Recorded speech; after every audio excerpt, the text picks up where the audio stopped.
Okay, it says we are live. So, good evening, ladies and gentlemen, and welcome to another episode of the Wrestling Show here on the Unloaded Media Channel. With us tonight so far, we have, as always, the Kingpin himself, David Bowling. How are you tonight? What up? Not too much, not too much. This much closer to getting the closing done on the house. Did the final walkthrough today. That's always good. Yep. Other than that, there were not a whole lot going on. But let's see. Where do we want to start tonight? Start with the ridiculously stupid ending to Extreme Rules. The one where where the ring fell apart. Yeah, Yeah, you might as well. yeah. For those of you out there who may not have seen what WWE is trying to play that off as, in air quotes, it was an act of God. So literally, Roman Reigns won because God interfered. So WWE just turned God heel.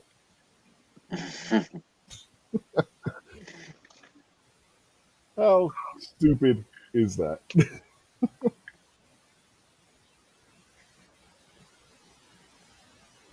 You figured that's why like everything sucks so much now. It's a wardrobe malfunction. What's up, Fiend Dog? Uh, they just they got a lot of high paid dorks sitting in a room somewhere that came up with, oh, well, I got a great idea. We'll call it an act of God. Everyone will love that. When they could have Oh, come up with something, I mean, like actually feasible. Like, hey, the ring broke. It was a no rules match, so be it. The ring broke. It was a part of the match. No rules. No rules means no rules. well, apparently that was supposed to happen, and it wouldn't be the first time that Vince McMahon had the great idea to involve God in the match. He was feuding with Shawn Michaels back in the mid 2000s, and this was right after Shawn Michaels started publicizing about how he had become born again Christian and all this stuff. So Vince McMahon put a spotlight pointing down, and that spotlight was God, and God and Shawn Michaels were going to take on Vince McMahon, and I think it was the Big Show in a tag team match.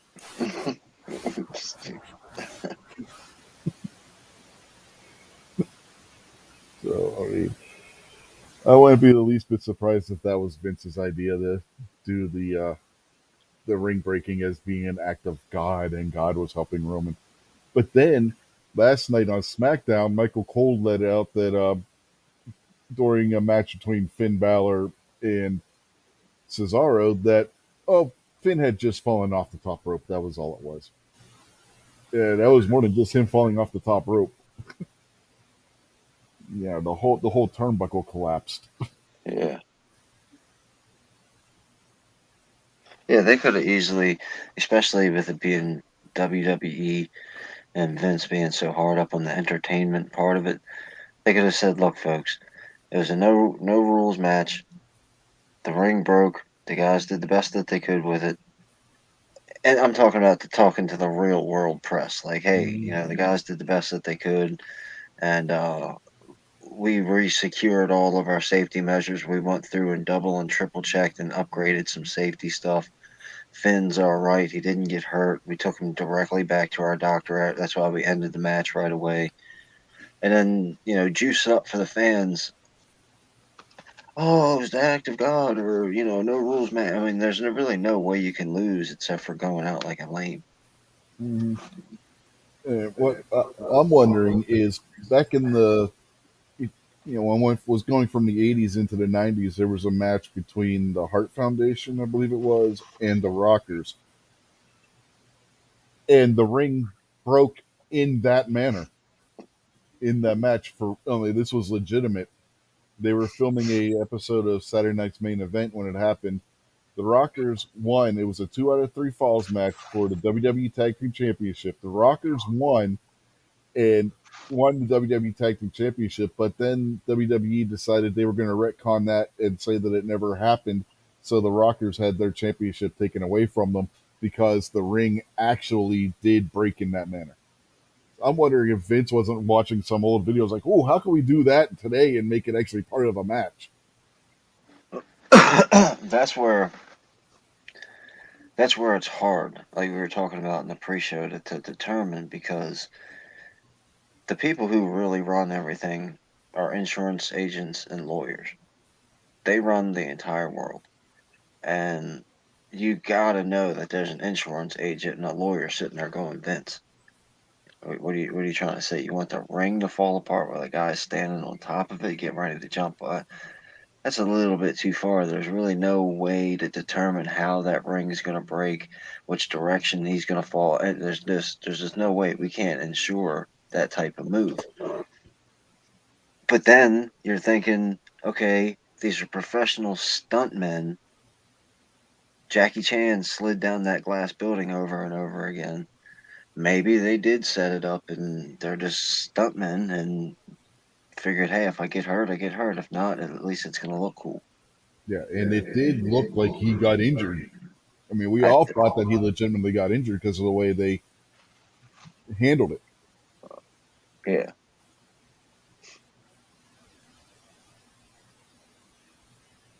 yeah. Austin 316 is always out there. Uh-huh. Even in Fiend Dog, yeah, he said it never counted. Yeah, that was stupid because Vince said it didn't look good because the ring broke, so they didn't give them their uh, championship. That was dumb. Back then, that was stupid. Back then to say, "Oh no, we're not going to do it because it doesn't look good." It Maybe. actually didn't look. I've seen the match because the footage of it's out there. It didn't look bad. It just looked like the ring rope, the turnbuckle broke, and you had two extremely talented tag teams in that match, so they were able to make the match still look good, even though the turnbuckle broke. Yeah.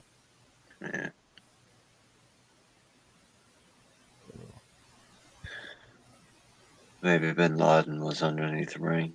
MKJoe's out there. Evening, sir.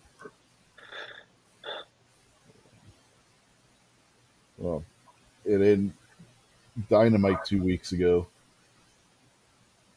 Arn Anderson is going off on Cody Rhodes because of the way Cody's been behaving and stuff, and Arn let this one out. This is like old school Arn Anderson promo. He's like, the difference between you and me, Cody? Somebody comes up to you, opens your car door, and tells you to get out. You get out. Oh, please don't hurt me. Please don't hurt me. Me, I pull out my Glock and I shoot him in the face. All right. I about lost it when Arn said that. That was beautiful. I pull out my Glock and I just shoot him in the face. You would never hear somebody in WWE say that. And my roommate just came in. So the good dog just went upstairs. Now I'm gonna have to go get the bad dog. So I'll be right back. Okay.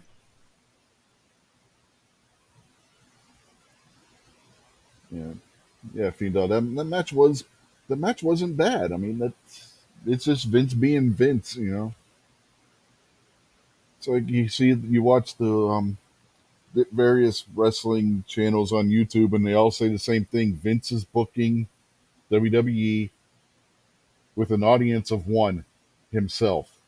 It doesn't matter what anybody else thinks. It only matters what he thinks. If he thinks it's a good show, then it's a good show. Doesn't matter how many people turn it off in the middle of the show. As long as Vince is happy. And yes, they should get credit for that performance, MKJ. There's absolutely no reason for that. I mean, that was just a stupid reason not to show it. I mean, it was just dumb. But again, we're talking Vince McMahon. The guy can do what He's not acting like a complete and total moron with his head up his ass. He can have some good ideas. The problem is he's tone deaf and doesn't listen to what other people are telling him, and he tries micromanaging everything. The a perfect example is what's going on with NXT right now, with him taking over and doing more with NXT. The viewership has been dropping week after week since they relaunched NXT with the new logo and everything because it's not as good.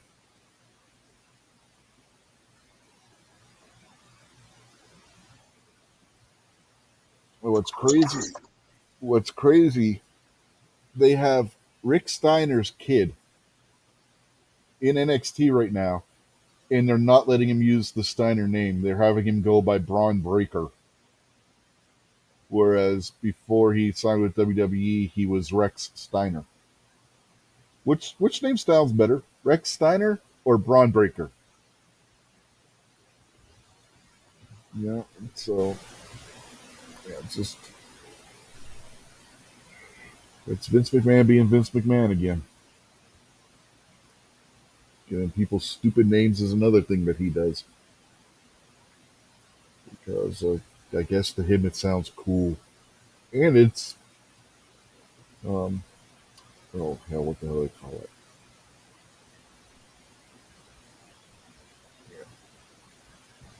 Yeah, definitely Rex sounds better. Yeah, look at the birthday girl coming in here and you wrestling. Uh-huh.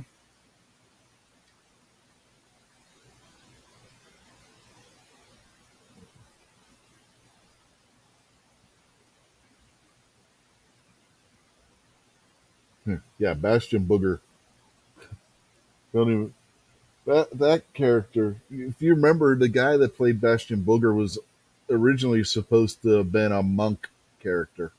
You know, like the Friar Tuck from Robin Hood kind of outfit monk, not like the cool Chinese Shaolin monk. No, he was the Friar Tuck kind of monk, and then they went from that to being Bastion Booger.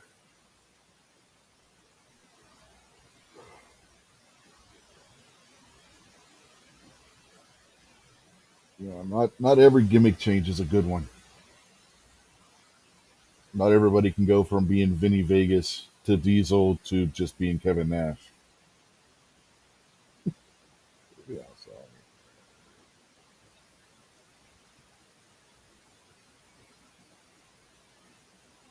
oh, let's not forget Oz. Kevin Nash got stuck with some stinkers of gimmicks when he was starting out. And yeah, if you guys don't remember Oz, Kevin Nash was literally supposed to be the Wizard of Oz, and he wore green body paint and a green wig because he was from the Emerald City.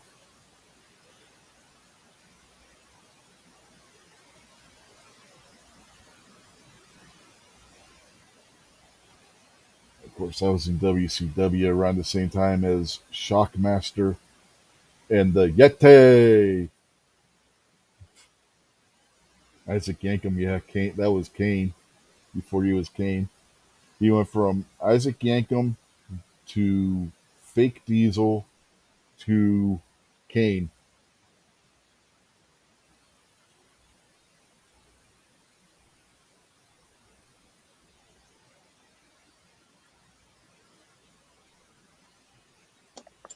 Wait a second. There's a guy who's named Dr. Isaac Yankum. Yeah, that was Kane before he was Kane. You might not have been back yet. Doctor. He went.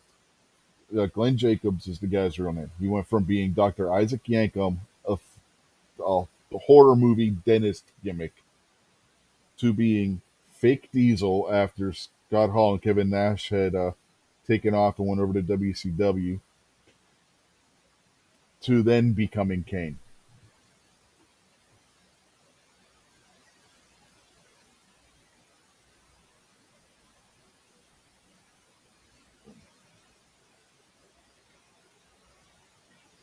and Dr. Isaac Yankum needed a dentist himself. The character wore the prosthetic teeth where his teeth were all supposed to look decayed and shit. So yeah,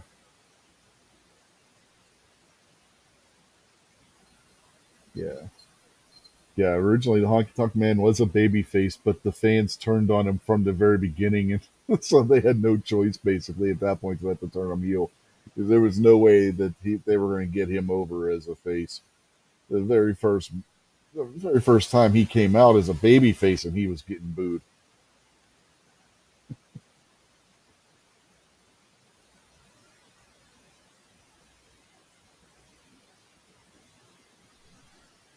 Yeah, Nash his eyes, yeah. But whew,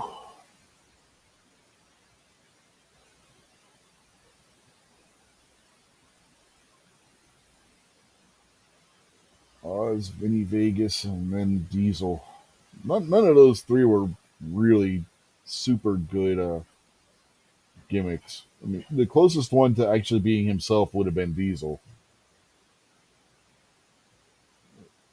They went and put the WWE title on him way too soon as Diesel. He was still green as hell. He admits it himself. He was not. He said on if you saw where he was on Stone Cold show a couple months ago, he was not ready. He admits that himself.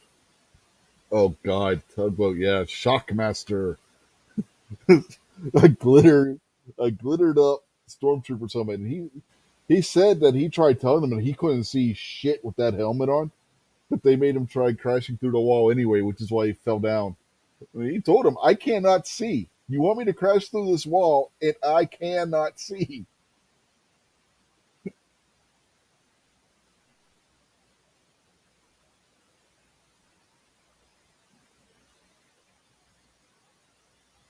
WCW did some really stupid shit in the '90s too. It's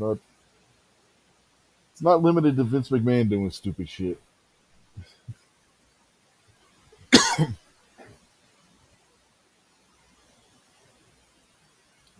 Yeah, got Buck out there, Rob's out there. Already mentioned Stacy. Anybody else? No, seems like that's it for now. So evening, peoples.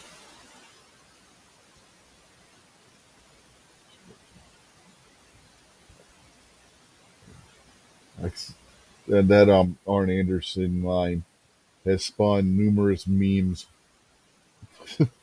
People called him Armed Anderson, Arm Anderson, Arm Glock Anderson,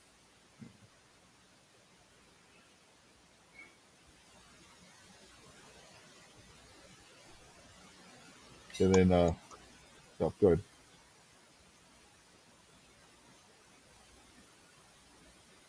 Were you gonna say something? If he had any class, he'd have had a CZ. Well, it gets better because he's outside on Wednesday's Dynamite. He's outside Cody's house, and he's got this fire pit going, and he's throwing these what are supposed to be these high-dollar suits into this fire. Cody comes out onto his balcony. He's like, "Arn, what the hell?" Then he goes back in, walks down, comes out the house. He starts walking towards Arn. He's like, "What? You gonna shoot me now?" It's like that's what Cody says to him. Are you gonna shoot me now? So they're playing up the whole deal with him saying he was going to shoot the guy in the face. Well, I mean, if he's a bad guy, then having a Glock makes sense. We're not sure where they're going with this yet. We don't know if Arn's going to turn heel out of this or if Cody is. Glock sucks.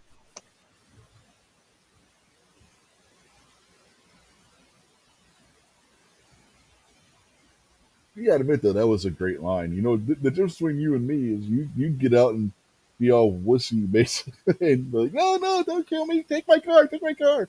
Me, I pull out my Glock and shoot him in the face. I mean, that is a great line if you think about it. Yeah, it is a good line.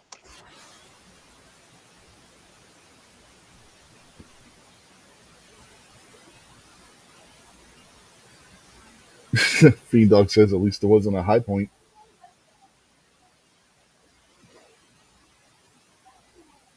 Yeah.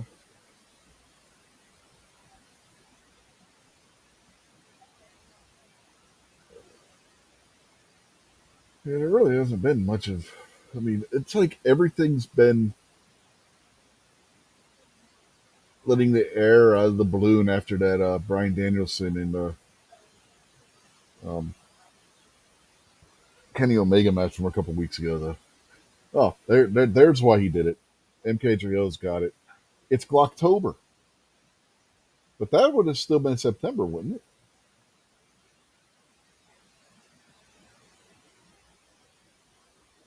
Yeah, that would have been the 20. That would have been the 29th of September, so you wouldn't have been Glocktober yet. I think that Roman Reigns match had potential. Like I still think there was a good 5-10 minutes left in the match when the ring broke. Mm-hmm. But that was actually pretty entertaining for what we did get to see. Oh yeah. No, we all said that night. It was a good match. Just a shame that they either rigged the ring to break or it broke just on accident. But it's a shame that either way, it's a shame that that happened because they could have had a much better ending than what it did.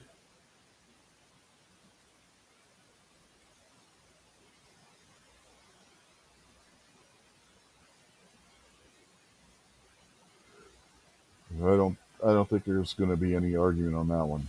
That could have ended much better.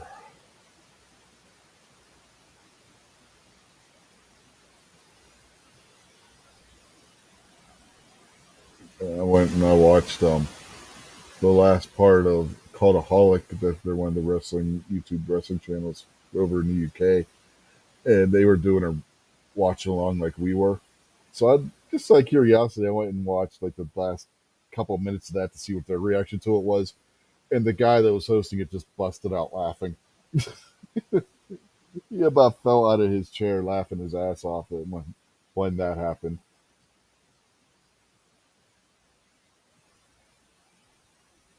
Yeah, but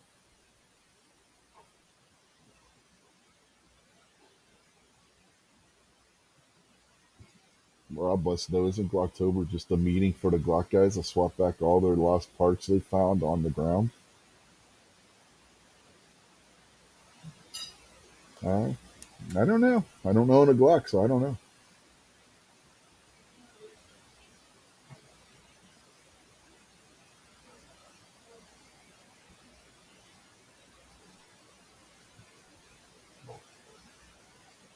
I got a couple of European firearms, and a Glock ain't one of them.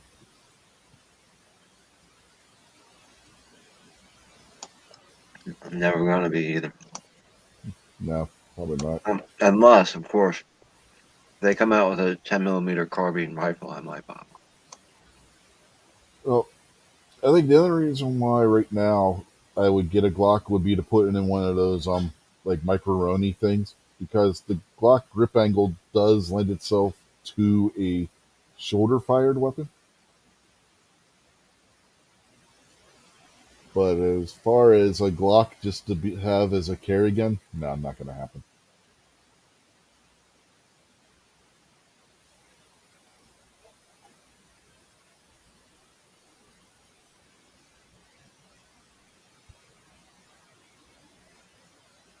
I don't shoot them well anyway.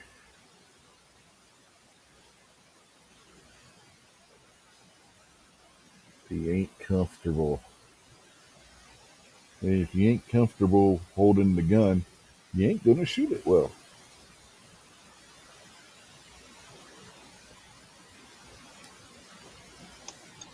them. Glock is like Converse, except for not as cool, because Converse used to be cool, the high tops. Mm-hmm. Occasionally the low tops, but not very often. They're all the same, just different color. Except for Glock, they're all the same in the same color. And now they got Flat Dark Earth now, and they're coming out with Cerakoted versions too now. They had a couple with the general store when we were there. What was it last weekend? They had a couple Cerakoted Glocks in there. Clear coated from the factory, I may add. So they're coming out with more colors, slowly but surely, but they are. Buck says he would trust his Canic before the Glock 48.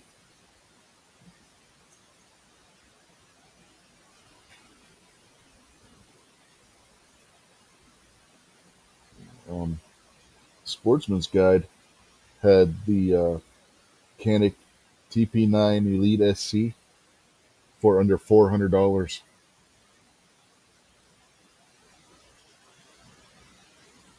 Member price and regular price under 400. Did you buy it? Can't right now because we have to keep out the money for paying the closing costs and shit. Fiend Dog knows what he's talking about. Rob will shortly agree, I'm sure, but I'd take a shield over any Glock. Oh, I got a shield too. We got the same one. Yep. We just got different grips on it, but we got the same one. You got the EZ too, right? Yeah, Yeah, we got the exact same EZ because Rick's the only one I know that got the pimp model. yeah. Rick's got the pimp model.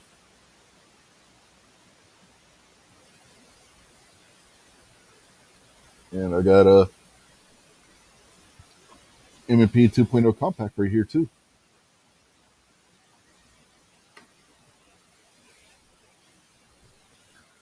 And my P365. And then my HK is right there too. So I got a few handguns. I got a couple handguns in easy reach right now. What'd you say about the P365? I got that on my hip right now. Yeah, I got rid of that piece of crap. You, you just you're unsophisticated. I'll be that. What exactly about it didn't you like? I don't think we ever got into that discussion. The trigger wasn't that great. Uh, the, the size of the gun was a little bit smaller than I really wanted, and getting an accurate lineup of the placement of your trigger finger, where you're going to place your trigger, isn't most of the guns that I got. You can stick your finger out there and it lands right on a perfect spot of the blade, so you can pull the trigger back. With that, I would always have to take a shot or two and adjust my finger every time. It was just not, and it was snappier than I thought it would be. It was not a pleasant experience, and everybody that pumped it up must have got a lot of money from Sig to pump it up as much as they did. Yeah, I wish. I wish I got money from Sig. I'm not talking about you. You privately in conversations that are willing and free talked about your enjoyment of the firearm that you have. I'm talking about everybody that put out all the videos and said this is the greatest gun that the world has ever seen. No, you lied.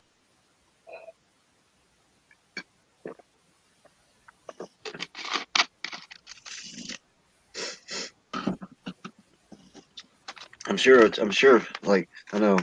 And Buck said 365 for life. I think out there. Yeah, there it is. Yeah, And I'm sure he really enjoys that. I'm sure he thinks it's a great gun. It's just, in my opinion, junk. yeah. It's interesting now is you got a company that has a grip frame for the P320 that takes P365 magazines.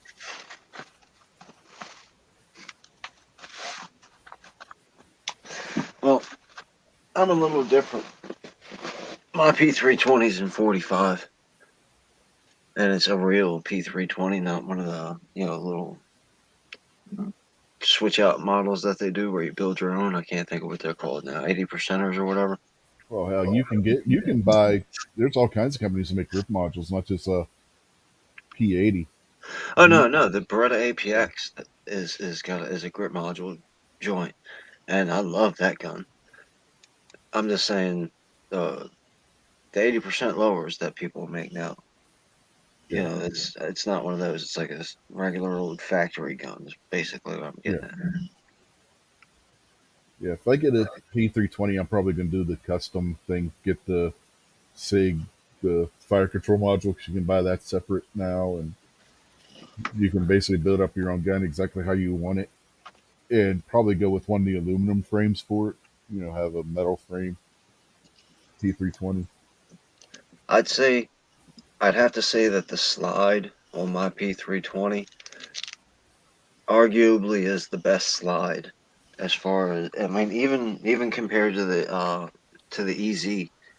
I think the P320 slide is the smoothest, easiest ride and slide of any gun that I've got.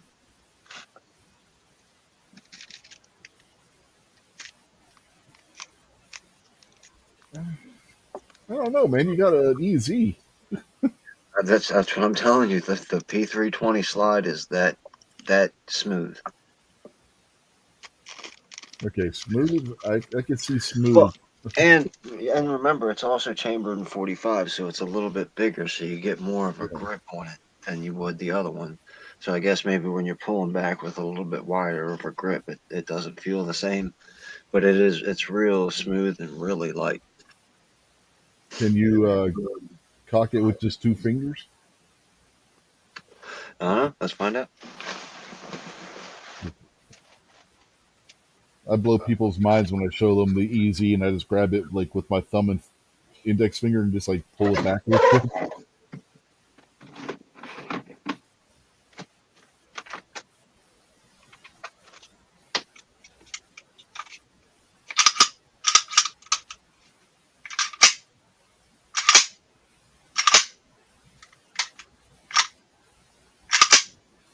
Uh, that's the EZ's probably a little bit lighter. Uh, and it's the EZ's ones. The P320 slide is all metal, so it's a little bit big. But I'll probably have to agree. I'll probably have to say that you were right. The EZ slide is easier. Now that I think about it. MKJO says he just sold his EZ9 on consignment. Yeah, the 9 doesn't seem to be as good as what the 380 version is. I've heard people complain about the 9mm version. Yeah, I wouldn't buy the 9mm version. I bought the 380 for a specific purpose, Hmm. or I wouldn't have bought that either. When I first got into guns, I was looking at there's $250, $300, $180 380s. I was like, man, I could scoop up one of those, every couple of weeks and make a nice little collection out of them. And then I started buying other guns, and the 380 just. I like the 380, like that Browning, the 1911 380. Yeah. That's a nice little gun, but that's also a 1911 Browning. Uh huh. Uh, I got the EZ for the exact purpose of it being the EZ. But other than that, like I wouldn't. It had to be like one of the specialty kind of guns for me to buy it in 380. We got two different questions out there. How far do you have to pull the slide back to reset the trigger? You're not resetting the trigger on the EZ buck. It's internal hammer fired, so you're resetting the hammer, kind of like you would when you cock your.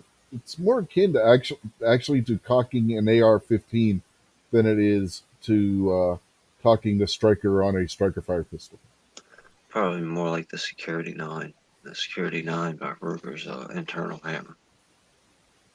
Yeah, but if you look at the way if you look at the hammer inside the Shield EZ, it kind of resembles like a AR or an AK type trigger. Maybe that's why they kept going full auto and everybody had to send them back. Yeah, well, the sear bus broke in it, and it would run away. And MKGO wants to know what the capacity on the EZ380 is. 8 plus 1.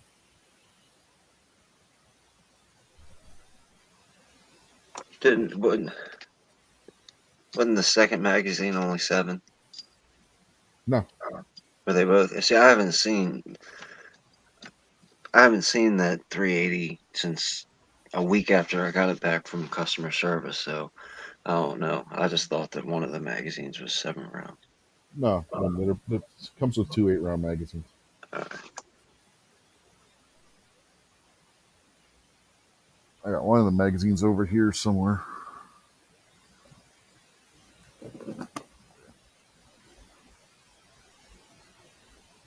Let's see, I can show a magazine. But, let's see. And you can see there it's 8.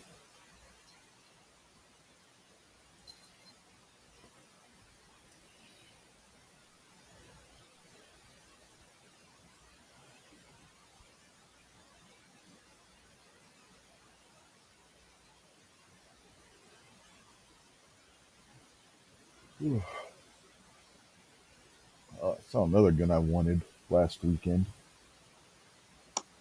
yeah, Yeah. I Let's see if stay I out can. of the gun store for those reasons. Yeah, right. Like I'm not even gonna bother going to the gun store for like another month or so.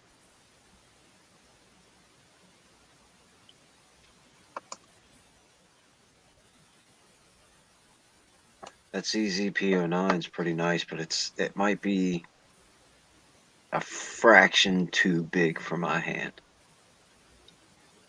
Like it's definitely not would never be a carry gun unless like zombie carry, but like Mhm. everyday type of carry, it's a little just a smidge too big to comfortably run in a high stress situation. Like if I had to pull my gun out in public or something like that. But it shoots like a dream, man. Let me go over here. I'm going to share this picture. I shared this on Gary's Sunday show last week. I don't know if you saw. Rob's bailing out to go see the barbecue, man. Okay. You can't please that guy. We talk about wrestling and he leaves. We talk about guns and he leaves. All right. Come on, Rob. You have to talk about some of that salad that he eats. Oreo salad, Domino's salad, Fuddruckers salad. We done changed topics and the guy still bails out. I mean, come on. But yeah, you seeing that? Yeah, uh-huh. Yeah. You're talking about Gerson the one in the middle, 1911. right? Yeah. Gerson 1911. 500 and some dollars with the optic. That's not bad. Nah. 45? Yeah, if I remember right, it was 45. All right, good. They comes in 9 and 45. But Well, that trigger, that thing's got a beautiful trigger on it. I get around a bunch of you hippies, and I gotta make sure when I hear 1911, I know it's 45, not that 9. Yeah, it's a single stack commander size 40 1911 with the optic on it. Got ambi controls. Clover's out there. That thing had a really nice trigger on it. You said that's 500. It was 570 if I remember right. Put it on layaway. Didn't have the money. That's what layaway's for. No, it didn't have the money to put it on layaway. They wanted 50% to put it down to put it. 50%? Yeah, that's what the guy said. Now Wow. the owner's not there. Usually, if the owner's there and I put something on layaway, it's 10% down. So I don't know I don't know if this guy didn't know what he was talking about because I hadn't seen him in the store before, so he may have been new. But Is that gun maybe on consignment? no, no, it's brand new. They don't It's do new. consignments or used guns of any kind. Wow, 50%. That's not Yeah, layaway. yeah, no kidding. Like I said, normally it would be 10% because like I said, I've done layaway with them before. I did my P10C through them on layaway. Yeah, so and it was only 10% down for the layaway to start the layaway. Yeah, when he said 50%, it's like, "Eesh, don't have the money to do that." You should have reached across the counter and slapped him too. He's like, "Yep, There no, you no." go. Fiend Dog's got a good price for you. 100% down is layaway. Yeah, right. Oh, he's talking about 100 down has been like $100 down. That's normally what Yeah, it's either 10% or $100 or something. One of those two. But I thought it was funnier to say 100% down. So yeah, yeah. That was funny. 100. Yeah. Sorry about that, Fiend Dog. I ruined your everything. Clover says the Gerson is solid, and NKGO says he got the dry fire to Gerson yesterday. It'll be home in 7 days. Hashtag Maryland gun laws suck. Yeah.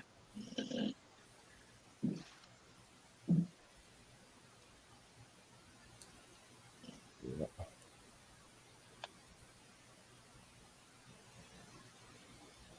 Just do what color scheme did you get, MK Joe? Yeah, which one did you get to? Because there's multiple different ones. They got the 1911, and they have a couple different striker fired guns too, And and don't the 92. don't let me down either, Makojo. Say it's 45 ACP if it's a 1911. Even if it's not, say it is, or you're going to disappoint Kingpin extremely badly.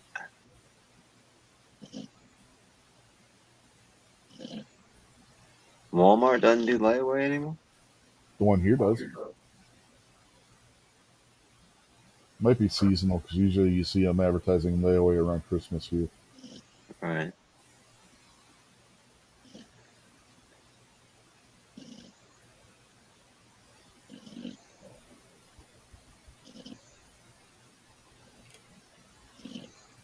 Layaway gets a pretty bad uh, stereotype, I guess, if you want to put it that way. But if you think about it, as a fiscally responsible adult, layaway is not a real bad idea at all. Well, he says it's black.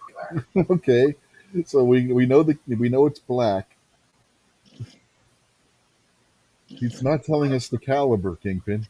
Did you? Hey, wait a second. He said I didn't have a choice on the prize. Did you win that gun, or did you? He may have meant price. Price, yeah. Yeah, he says it's the Gerson MC-28 SA. That's one of their 9 millimeters. If I remember correctly. They're striker fired 9 millimeter.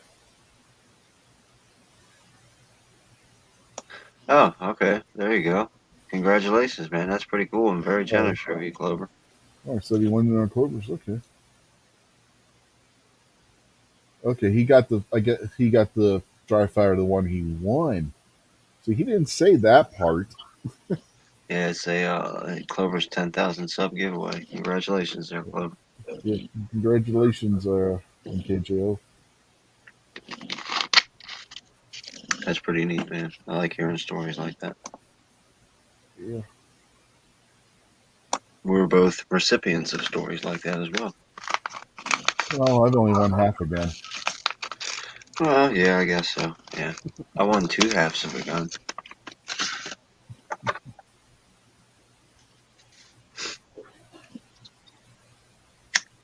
Speaking of which, that gun is also within reach right now.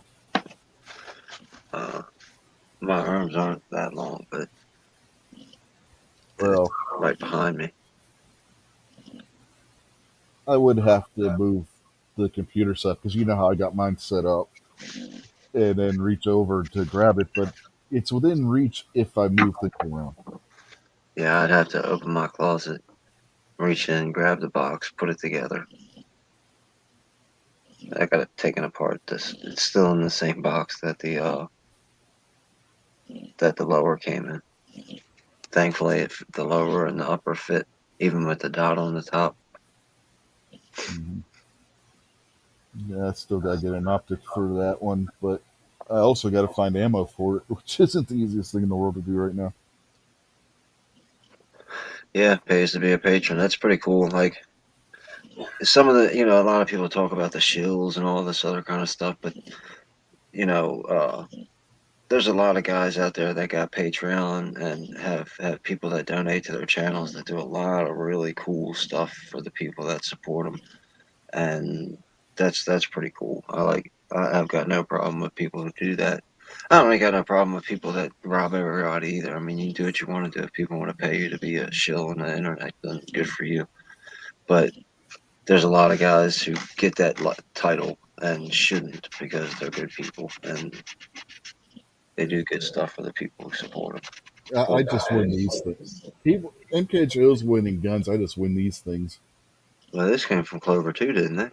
Yeah, this is from Clover. I Yeah, got three of he's these. been doing the Target thing for a long time. Yeah, I got three of these, and I got a pack of the paper ones somewhere too. Yeah, I won back in the day some stickers and all that kind of cool stuff from Clover. Now, the last time he did one at the game show type giveaways, I won the 2020 patch batch, I think it was. Yeah, I think I got one of the lawn chair pops because I got a shell casing and a card with a hole in it, and then a whole bunch of other stuff. Clover says it's good to have companies that help. Well, Uh-huh. you know, hopefully the companies help because they got Three cool of them, people to help. three of the targets. There you go. One of these days, I'll get them set up somewhere. If we still lived at the old house, I would already have them set up. But I don't got anywhere to shoot steel right now, so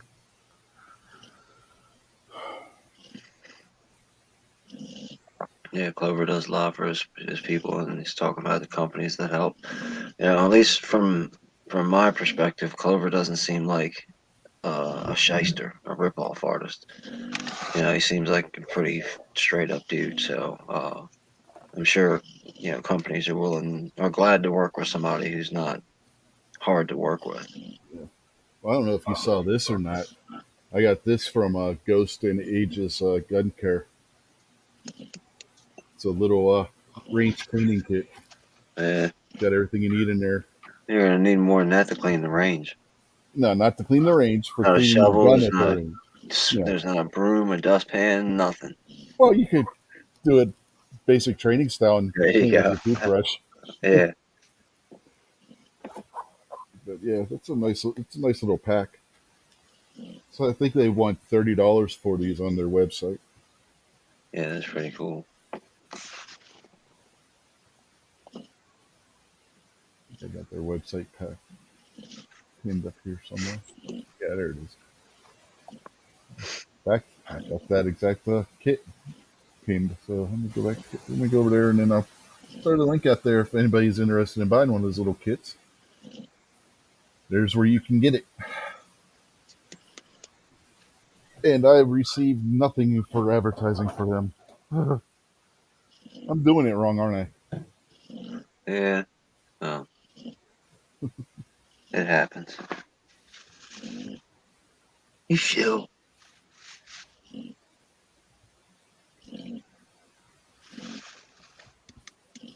Yeah, it's a really good little cleaning kit. I mean, you can put that on your range bag because it's oh what the, I can't think of the goddamn attachment system he uses now. I can't. I look. I hear people say this kind of stuff all the time, and there's zero reason for me to be cleaning my gun at the range. If you got trust me, if Nope, you got nope, mil spec that's shooting corrosive ammo, yeah, there's a reason. nope, Yep, nope, yep, nope. yeah, Molly, that's what it is. But thanks MKJO. But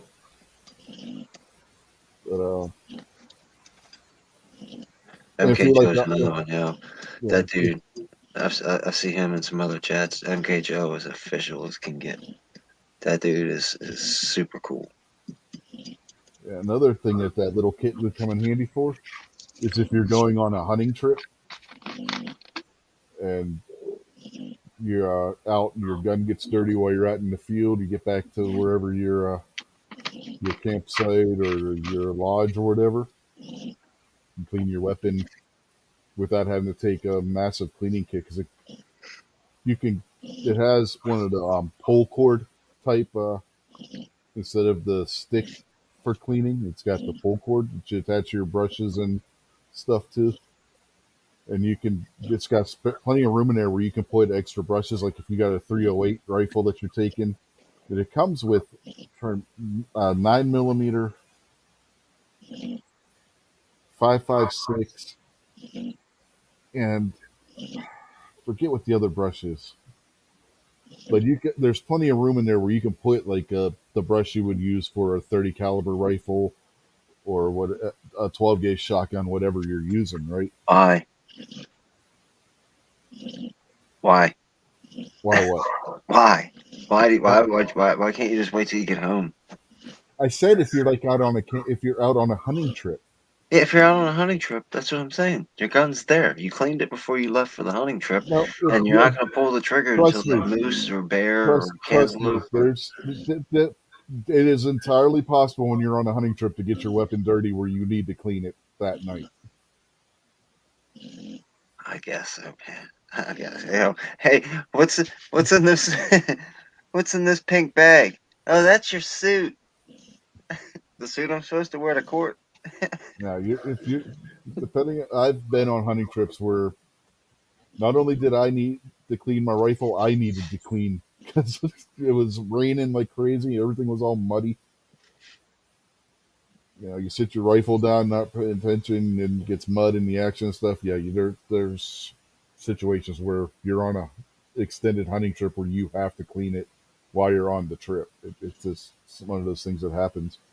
I guess so, man. Maybe if it is extended hunting trip, maybe. Yeah. So you don't hunt, you don't do that stuff, so you don't know.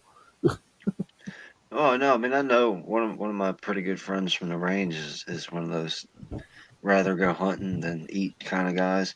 So Mm, he's always off at some cabin for a month, rustling through the woods and stuff like that.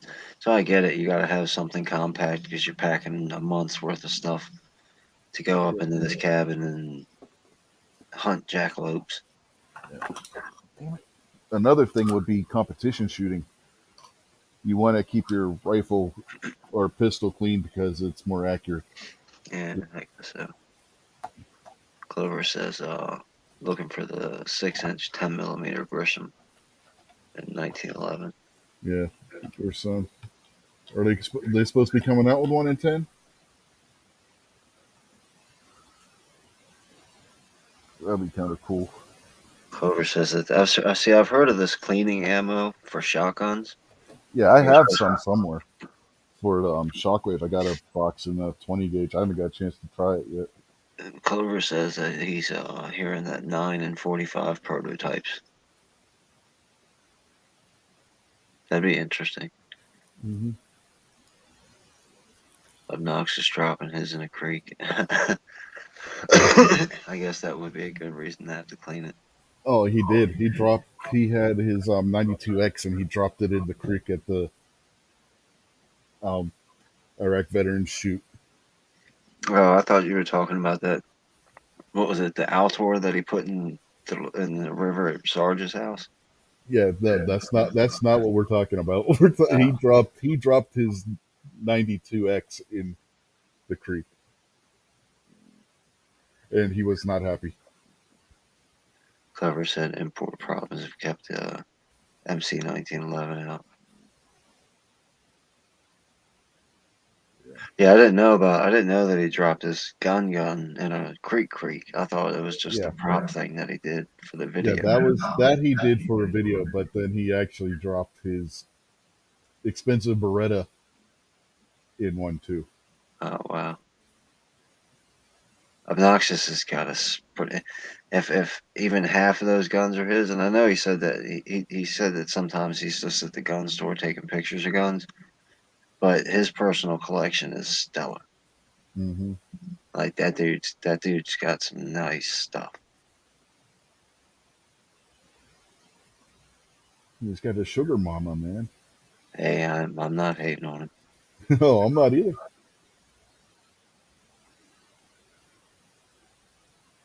He was smart.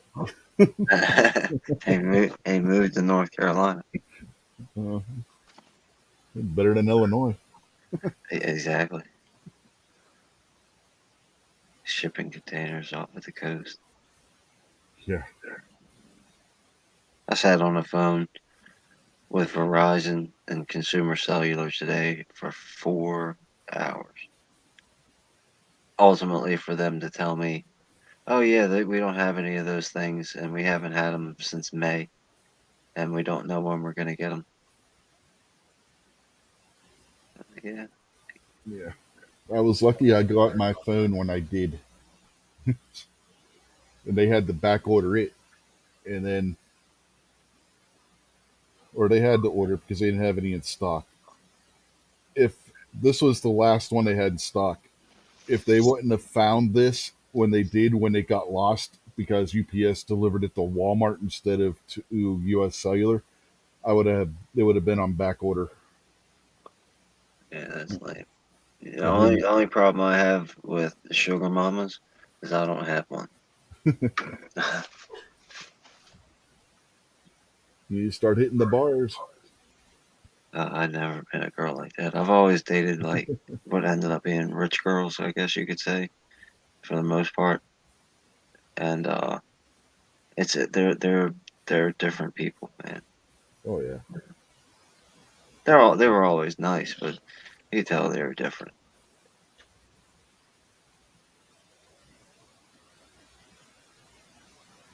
I need to find I need to find like the billionaire megabucks winner that's 92 and single,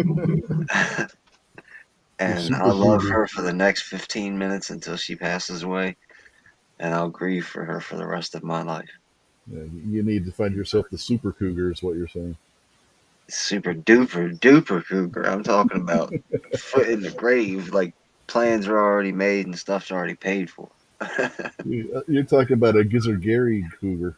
I'm talking about where's intensive care? What Yeah, floor is it yeah, on? yeah. I know. That's what I'm saying. You need a cougar that will go after Gizzard Gary. 'Cause remember, he's going to be 62. Oh, I need 90. I need. Yeah, I know. I can't. No, Yeah, I a can't 90-year risk old that. will be the one after a 62-year-old. Come All on. right, there was something. I'm telling you. You you think? Oh, I'm gonna get a 70-year-old woman. She'll be dead in a year, and that she'll live for 20 more years.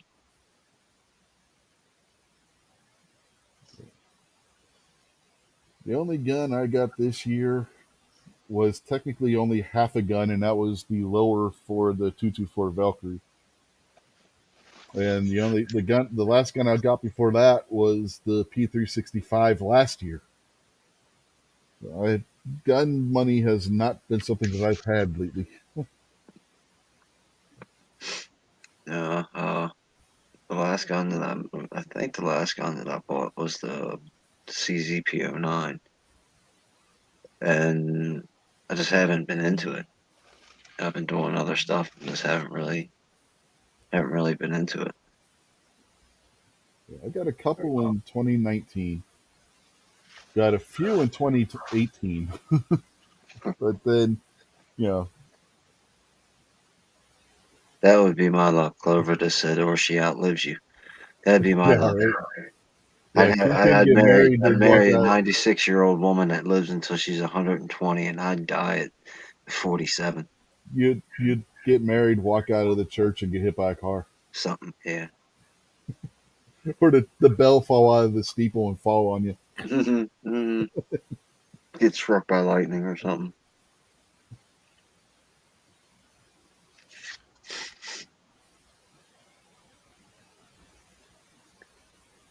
Well, the churches even use physical bells anymore? Or are they all mechanic, just sound effects anymore?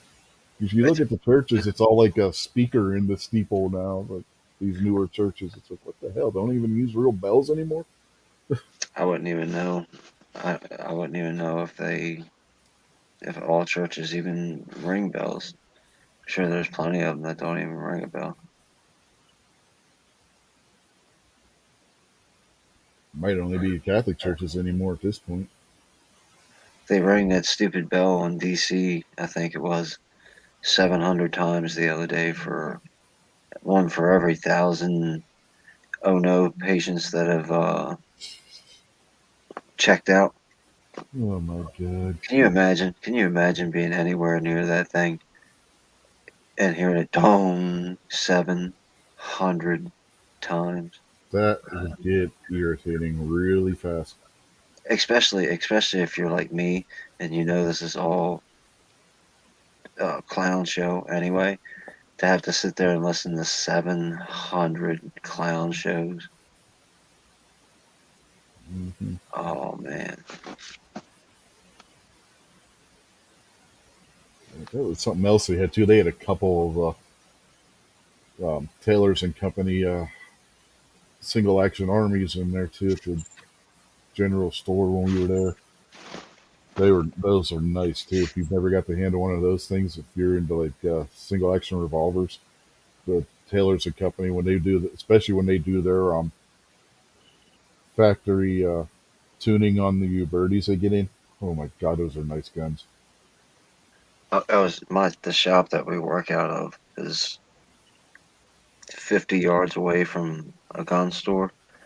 And I was pulled in front of our shop with the van today, messing around with the van, and some dude came walking up with a Ruger box. It was real thin but long, so it definitely wasn't an AR. I'm sure it's probably like a 22, but he had a big smile on his face, and I was like, "Hey man, congratulations!" He was like, "Oh, thank you." I didn't ask him what kind of gun he got, but it was just cool to see him walking with a new gun. He bought it from he overpaid for it and Oh, probably I'm got really sure. crappy customer service because that gun store sucked.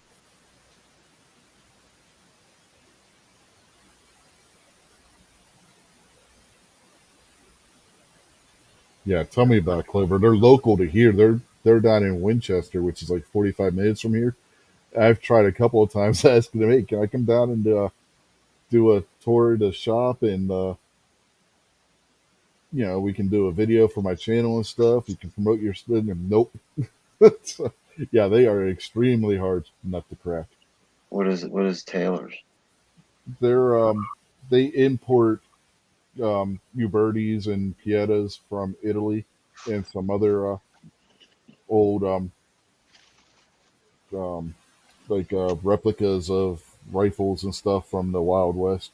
Yeah, That was the website we used when we did the Wild West episodes last year. and I guess Cimarron is another company that does Yeah, the same. they're another one that does the same thing. Yeah, All right. but yeah, MKJO. They're in Winchester, so they're fairly close to all three of us. Yeah, Winchester. Well, MK Joe is probably. Well, actually, where he lives at, he's got easier access to the 495, 270 than I do from where I'm at. So we're probably about the same distance away. Take about an hour and a half to get to Winchester from here. Yeah, takes us about 45 minutes to get there.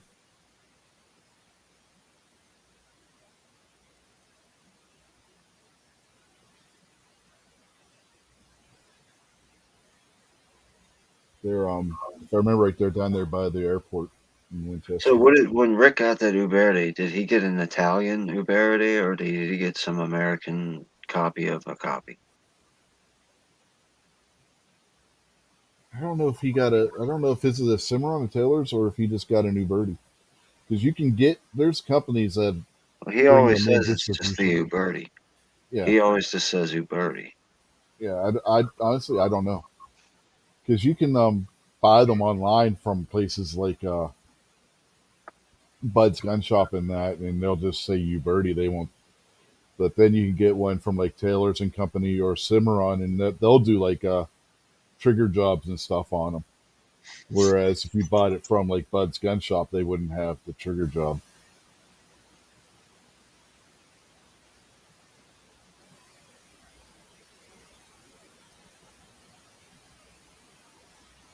There it is, Clover.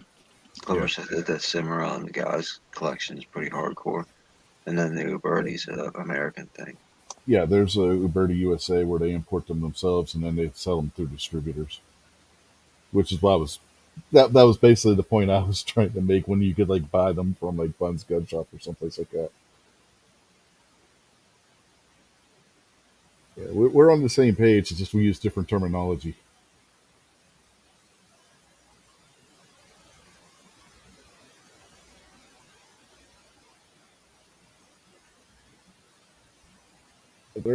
nice guns. The one I really want is their is Uberti's replica of the factory 1858 conversion that Remington did back in the when they were transferring over from cap and ball to cartridge fired guns. Colt didn't do it. They didn't do their own factory conversions. Remington did, and they had to pay um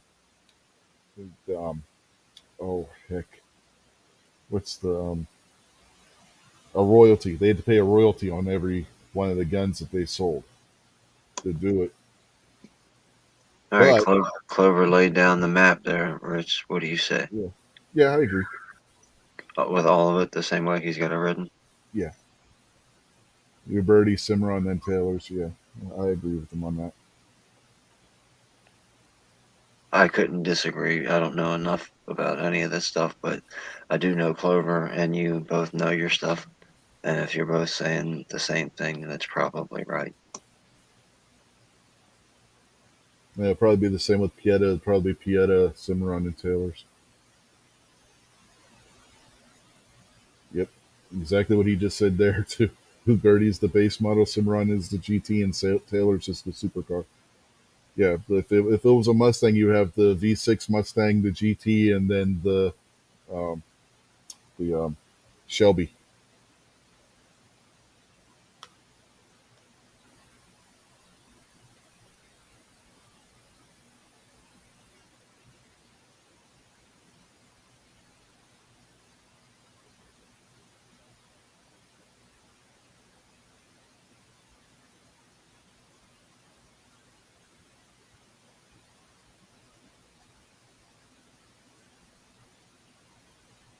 They all come chambered in different modern chambering, or you got to get the 37.5 special. Oh, you can get them. You can get them at 357 Magnum. All right, cool. Yeah, they come in all different calibers. You can get you can get them in 38 specials, 45, 44, 70. They're not 44. 44. Hell, there is a 40. I'm trying to remember. It's the one pistol caliber from back in the West that was popular besides the 45 Colt. And right now, my brain, I'm having a brain fart. I may have said it right. I don't know. Clover's got one in the caliber. But and then you can get the modern where the more modern cartridge like 357 Magnum. No, they're not. You can pay as much for Taylors as you would a Cimarron or a New Birdie. I mean, it's crazy the way the pricing on those things work.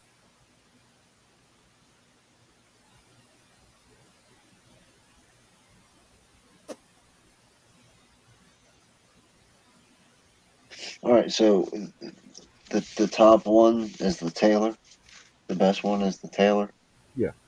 All right, how much is an expensive Taylor? Oh Christ! It depends on what gun because they make replicas of a bunch of different guns. So the prices vary widely based on what frame you're looking at. Like if Well, you're going with a num just pick one. okay, if you're going with a Schofield, you're looking at $1,300. Okay, so how much would a real Schofield come go for then? A hell of a lot. Yeah, an actual Schofield from the 1800s. Yeah, you're paying a pretty penny for one of those. When you say a pretty penny, you really mean that there's no telling what the price could end up being. Yeah, Clover says 5K maybe. Yeah, You'd end up in like probably a bidding war, and it could. Who knows yes, what the price would end up there's not many of them. Yeah. being. Okay, well that's what I'm trying to get at is the reason that there's so many replicas and replicas can be sold for so much is because there is no such thing as the real thing to be found Well, one of the unless reasons, you're rich or the National Geographic or yeah, something like that. one of the reasons why the Schofield replicas are more expensive than say the Peacemakers because they're more it's a more complicated action. Well, what Oh about yeah, the Taylors you could spend 5K on some of those. Yeah, especially if you're getting all the tuning and everything. But so the original guns from the original 1800s, whatever, cowboy days, all that kind of stuff? those are outrageously classic, antique, Yeah, and like Clover said, historical you're, things yeah, that only thousands and thousands. only like real collectors go out and look for. Yeah, you're not buying one of those to take as your range toy.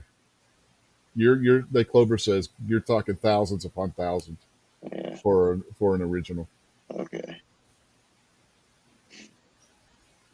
Yeah, 10 to 15K for one that's in good shape.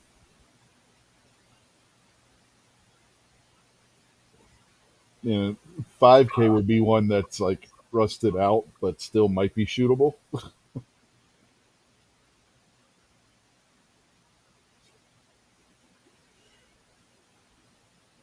I think there's that. That's one of the things I think about, like with kids' toys and the stuff from our childhood that's become collectible now. It's not just because we're old now and we want to buy all our toys back. It's like the Transformers, like we talked about before. That was pretty cool invention. Right now there's nothing new that kids got out that aren't. I don't know. The market is changed so much for what's collectible or not. It's hard to tell.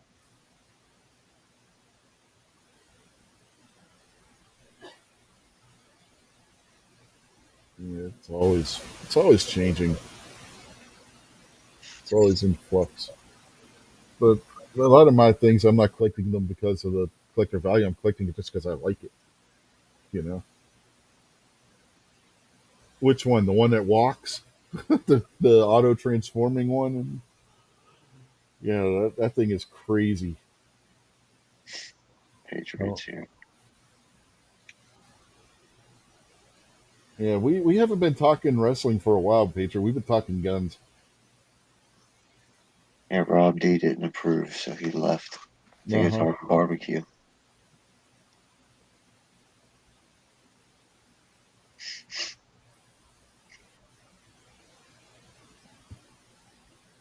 But you know what I mean? Like the AR-15 is never going to be a collector's item, ever.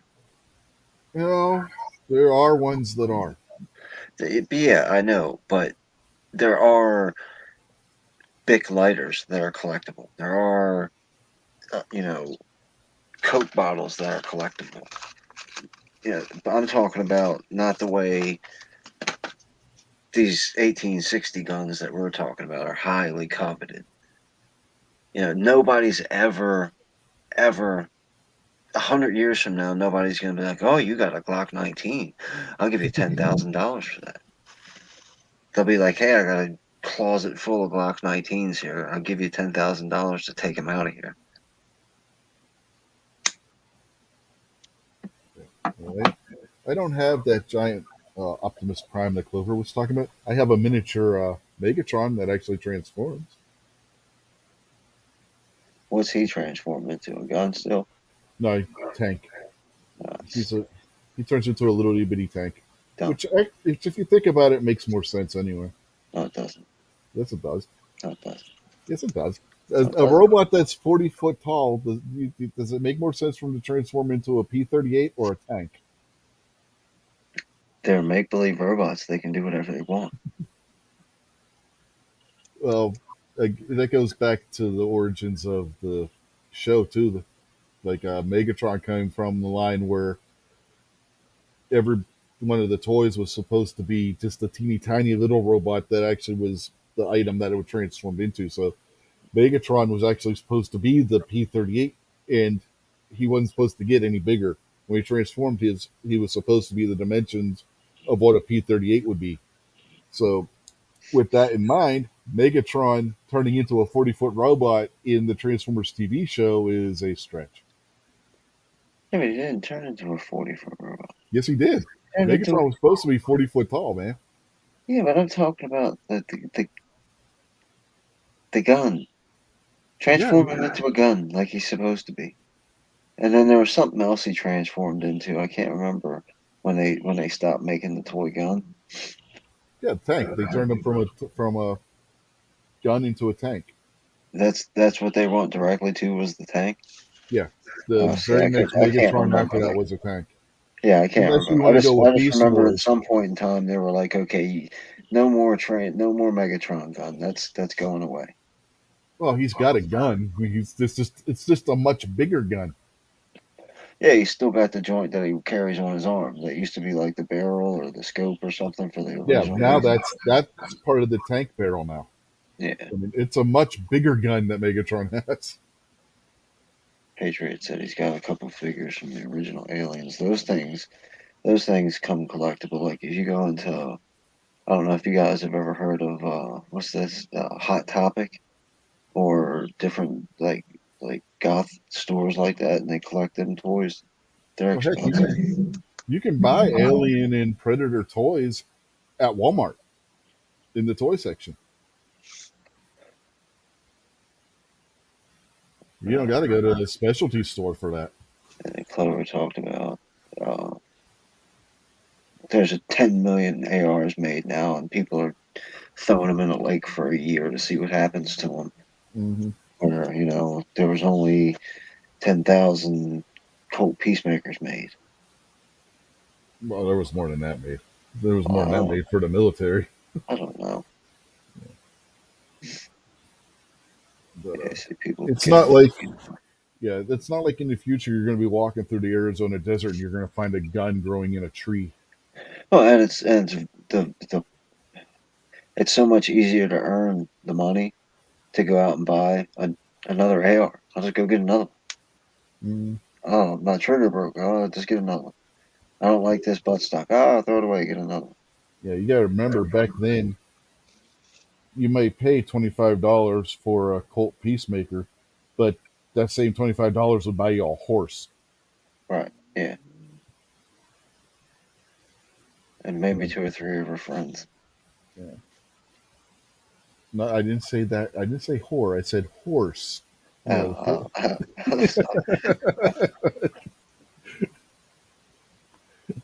no, a whore would cost you $1. well, I wasn't much of a drinker, so when I got to town, I wouldn't have been spending much time in the saloon.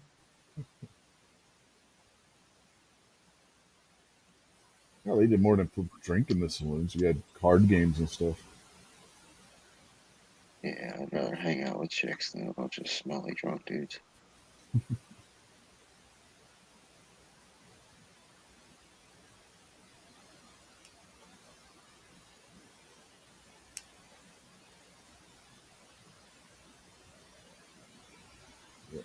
How, I don't know how many Colt Walkers are left. I know it's not many. You may be right on that, Clover. Shoot, dead horses got more than 20 ARs. Well, he's talking about the Colt Walker, which up until the advent of the 357 Magnum was the most powerful handgun put into production. Say that again. Say what's that? The line from that movie again? Which movie? You just said it about the most powerful handgun that Clint Eastwood should. Oh no, that's not what I was saying. I wasn't quoting Clint Eastwood. I was just saying the Colt Walker was the most powerful handgun that had put into production until the advent of the 357 Magnum cartridge. 357 is clearly not the most powerful handgun charge. Not anymore, no, but at the time it was. Oh, At okay. the time when it was first came out, it was. And That's the same line from the movie too, right? That's what the guy says. 357 will blow your head off. no, that was 44 Magnum. Okay, okay, You're talking about Dirty Harry? Yeah, that was 44 Magnum. okay. 44 Magnum is not even close to the most powerful handgun anymore, is Not it? anymore, no. But you gotta remember, Dirty Harry came out what 73? I don't know. I've never even seen the movie. I don't know. I think I've seen parts of it. I'm familiar with the whole 357 line or a 44 Magnum line, Yeah, apparently. 44 Magnum.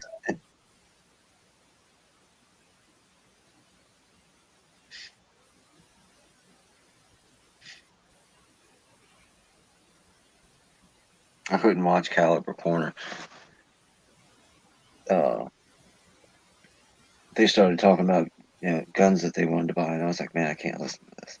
I'm going to spend money. Yeah, Clover says 357 and 44 is still plenty enough to get it done. Oh yeah, they are. Especially if you got the 627 like I have, and you're carrying 8 rounds of 357 Magnum.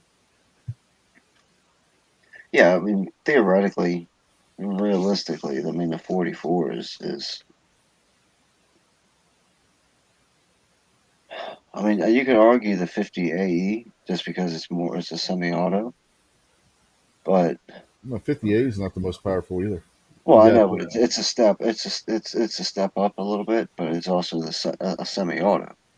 yeah, So you're gonna have a real devastating round and a lot more user friendly, I guess you could say, like normal person friendly than a revolver. Even though I guess most experienced gun guys would say a revolver is probably easier and safer to use.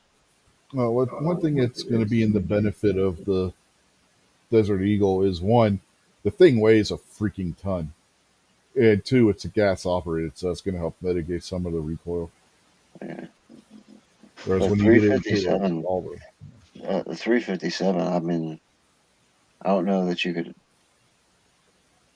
Smarter guys about the gun world than me could probably make the argument, but I don't know how you can make an argument for more of a really well balanced round, I guess you could say. yeah, if you want to go that route, the closest competitor would be 10 millimeter.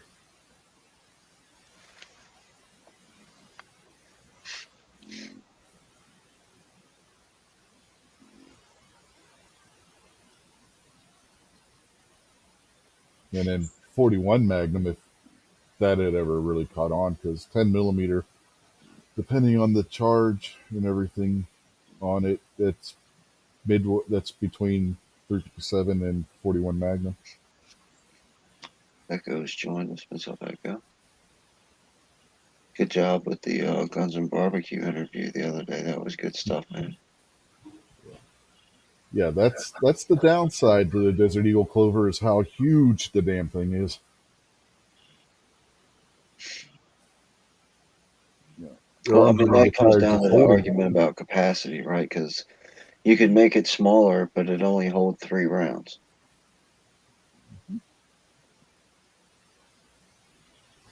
And that's where a revolver comes in handy. You got a you get a revolver that holds 6 rounds of 500 Smith and Wesson Magnum, compared to if you're going to do a smaller Desert Eagle, you may have 3 or 4 rounds of 50 AE. That 500 is going to be a little bit more potent. Yeah, like hanging out with you guys, I've learned about some of the, like even joking around with Sarge, the 25 TCM or 22 TCM that he likes. I didn't know that existed. I mean, I knew all the normie rounds, 38 and all that kind of stuff, but Clover, like the 41 mag, I wouldn't know something like that existed if you guys didn't talk about it.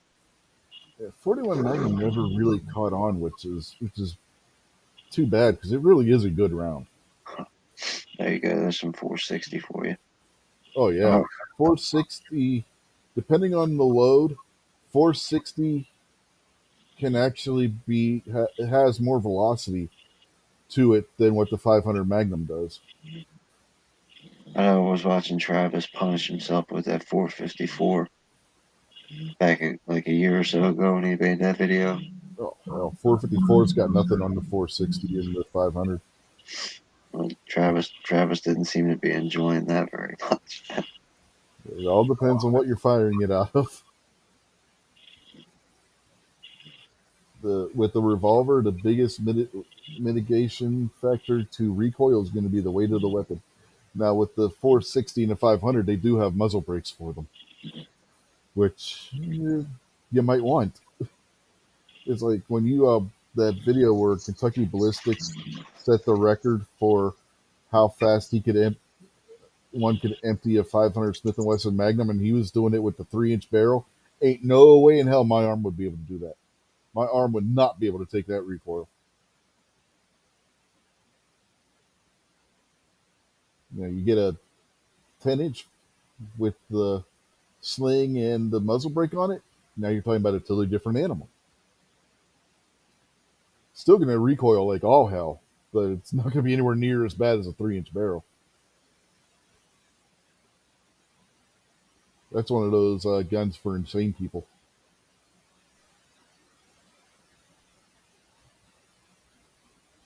Oh, you mean when an insane person comes up to you, you stick it in their gut and pull the trigger real quick? Clover says, lock your shoulders, elbows, and wrists, then ride the recoil. That's all you can do. The problem I have, I can't lock my elbow on my right arm because of the ligament tears.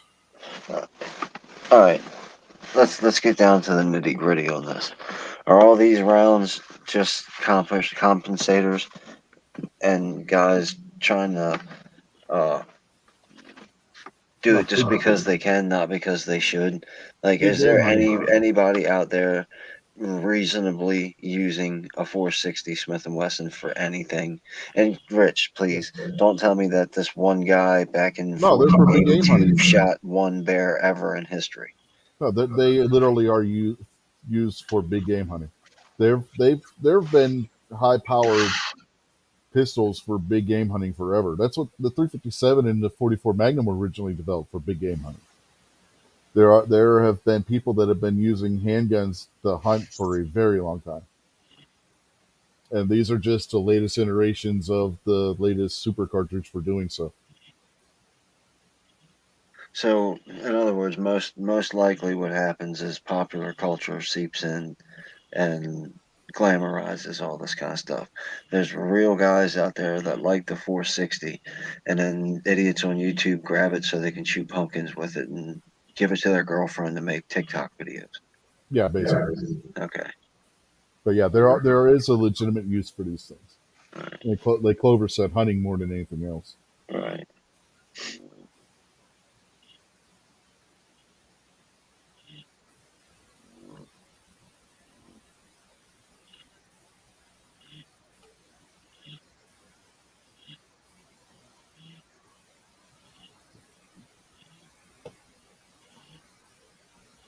I don't even click on those videos anymore.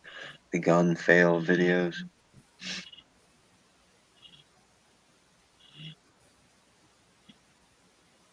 Opinions on the Ruger Mini 14 Ranch. Overpriced for what it is right now?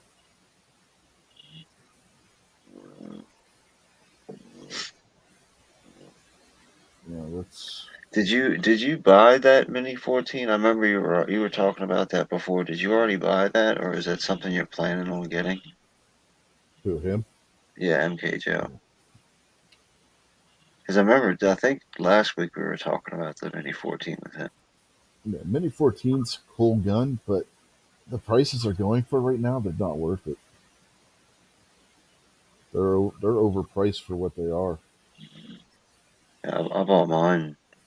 That was one of the first few rifles that I bought from one of my buddies that I became real good friends with from the range. And the only time I ever looked at one was in the store, that place Atlantic Guns. MK Joe would know what that is. And they wanted way too much for it, but they were all overpriced on all their rifles anyway. Is that like Atlantic Firearms storefront or something? Hmm? Is that an Atlantic Firearms storefront? No, I don't think they're connected with Atlantic Firearms because there's at one point in time there was two locations, one in Silver Spring and one in Rockville, and they were advertised as Atlantic Guns. And then I think they closed one store or consolidated two of them. I can't remember exactly what happened, but as far as I understand, Atlantic Firearms is a completely separate deal with them. I mean, MK Okay. Joe might know better, but from my understanding, they're two separate things. Yeah, I know they're headquartered in that area too, right? So that's what I was Yeah, wondering. yeah. I mean, this being the Mid Atlantic and all. Yeah. I want something 5.56 that's not AR. Have you looked at one of the 5.56 AKs?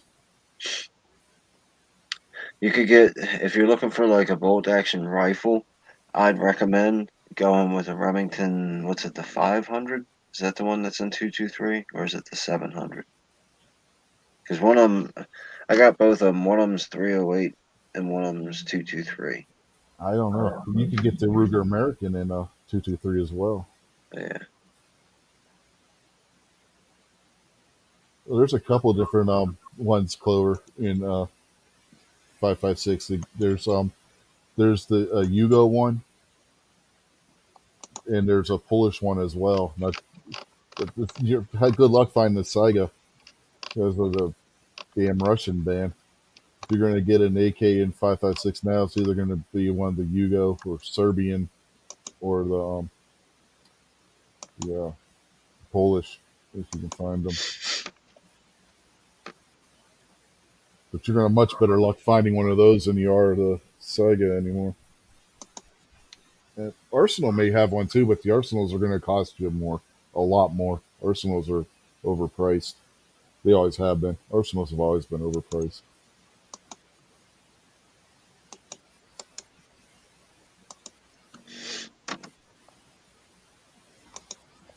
It's the Remington 700. That's in 223. Okay. I just put the link out there for you. My recommendation, that's by far the most accurate gun that I have. End of sentence. Done. And I made a mistake, which is on me, just because I don't know enough about what I'm doing, and I don't have enough patience with what I'm doing. But Dead Horse convinced me to take the factory scope off and put a different scope on there, which ultimately was good because I'm pretty much got it squared away to where it's real accurate again with the new scope. But I'm just bad with that kind of stuff, so I shouldn't have done it. The scope that comes on it, I'm telling you, you could make dime size holes at 100 yards with no problem, and maybe quarter size holes if you are good at what you do at 200. Easy with this thing all day long. Clover asks if anybody's seen the Mini 14 and 222. No, I have not seen one of those. Says he has a buddy who has one.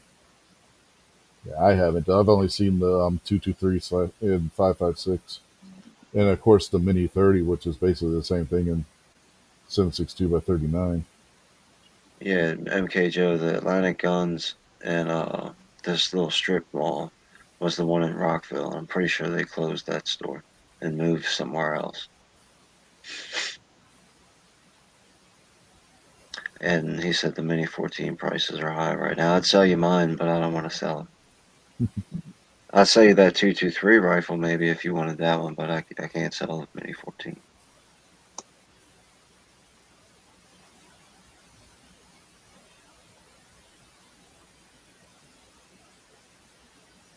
Um, I want a Mini 14 just for the 18 aesthetic, but not at the prices they want for them right now. And yes, I know it wasn't a Mini 14 in the 18, but still looks like the exact same rifle. That's why I said the aesthetic. I called Ruger and gave them the serial number because my barrel is stamped 223, but they said it's rated for the 5. I still only shoot 223 through it, but if you call and give them the serial number, they'll tell you what it's Mm, rated for. yeah, the newer ones you're pretty much okay. Mainly, it's going to be like the older ones where you got to be careful. Yeah, that's why I called because when I first got it, I was a little bit sloppy, like mixing my ammo up and not really paying as much attention as I should. Hmm. Now it doesn't matter. I only put in 223 for it, and I've got ammo set aside just for that rifle. Yeah, sadly you're probably right, Clover. You're probably not going to see the prices come down on them with the Ruger doing their own eight AR-15s and the popularity of AR-15. The Mini 14 has become more of a curiosity and whatnot at this point. So they're not making as many of them, and yeah, you're probably absolutely right. You're probably not going to see the price come down. I've got a Ruger AR, and that was the very first gun that I ever legitimate like owned and bought, and with the background check and all that kind of stuff.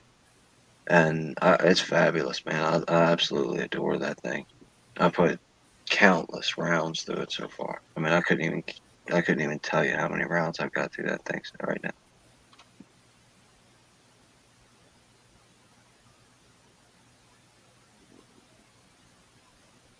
I'm just not into rifles all that much. I like handguns better. Yeah, I've always been more of a handgun shooter.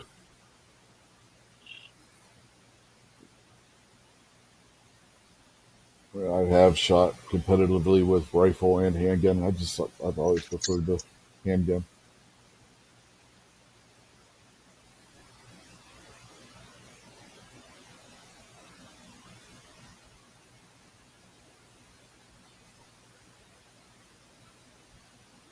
Oh no, 223 Wild, you definitely should.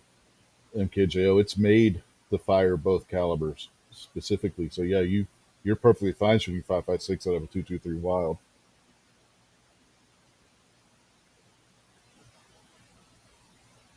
We're talking about 223 Remington. You shouldn't be shooting 5.56 out of. Yeah, and that Remington 700 is a 223, just straight up. That's a really good range gun, especially if there's not a lot of people at the range that day, and you can just take your time and plug it away at the paper. That's a really, really fun gun to take out. The only problem is it's got that real long barrel in it, so it's a little bit cumbersome. But other than that, and that's only a minor because I felt like saying something negative about it, critique. You had to give it a con. Right? Yeah. I mean, it's part of my contract. Remington won't send me my check if I don't give at least one con. No, no, I think they can get away with that on their own at this point. A lot of stuff the Remington's put out lately that wasn't very good.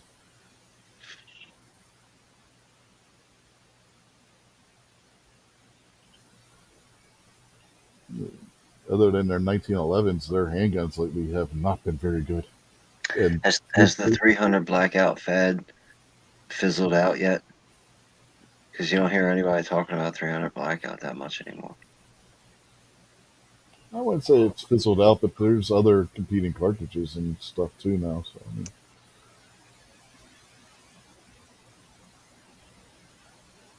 you got the 300 blackout, you got the 458 SOCOM, 350 Bush or 350 Bludgeon, excuse me, 450 Bushmaster. I mean, there's a whole bunch of higher caliber AR-15 rounds now. think uh, I think Black Cat is going to build a 450 Bushmaster. At least I think that's what he was talking about.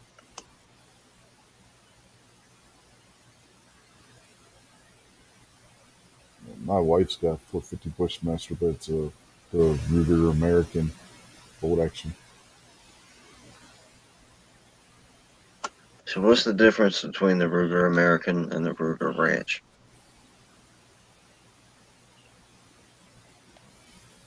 You know, I really couldn't tell you. Nothing personal, but I didn't think you'd be able to. Because I don't think there's much difference except for the name Yeah, and the marketing. is one cheaper than the other? Maybe I don't know. I don't know. I'd have to. The Travis P11 would probably be the person to ask because I think he's got the American. I can't. He's got one of them, and he says he really enjoys that. She wanted a rifle clover for deer hunting in this area, and there is a lot of brush in the area, and 450 makes a good brush caliber. Yeah, and Black Cat lives in like north central Pennsylvania, I think. Yeah, yeah. He's up near Clearfield County area. So I'm not too sure. Yeah. What Oh kind yeah, of, I mean, I yeah. don't know the hunting Yeah. laws here, so I know the area. Yeah, it's a heavy brush area up there too. well, I'm talking about the hunting laws. It doesn't matter. Oh yeah, It's Pennsylvania. You can use any rifle caliber uh, above 22 but it has to be a bolt action I think he's even uh, or allowed to lever gun. revolver shoot with a handgun too. Hunt with a Yeah, handgun up there. yeah. You're not allowed to use semi-auto rifles unless they've changed the law since I lived in Pennsylvania. That's the one restriction that they had.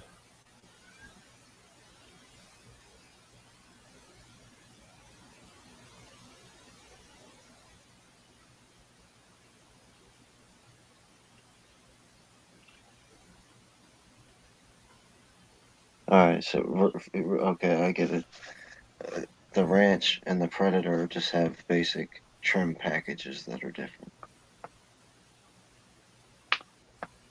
Yeah, and her American, that thing's got the barrel and the muzzle brake are matching Cerakoted in burnt bronze. And if we were allowed to show firearms on live shows, I could show you. I don't think I have a picture of it.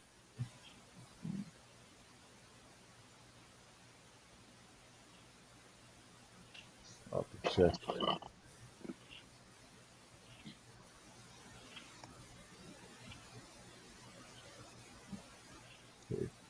If I do, it's not in this folder. Yeah, pictures all over the damn place. What are you looking for? Look and see if I got a picture of my wife's rifle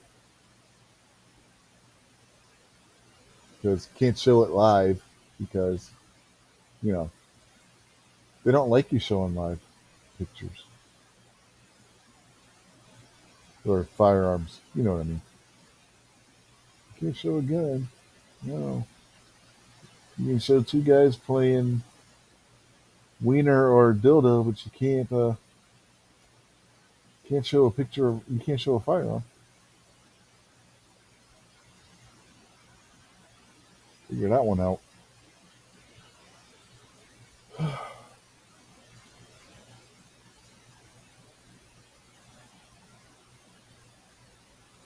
That folder's empty. I love how one of these days I'm going to go through here and I'm going to sort out all these folders and put everything in one place. But this goes back to when I first put this damn computer together and transferred shit over from my laptop, and everything's just a mess as far as where I got different pictures and stuff at.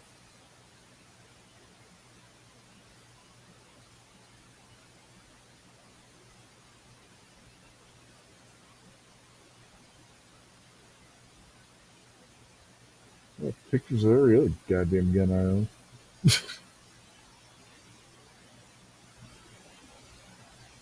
Why is it you never have a picture of the one thing you're looking for?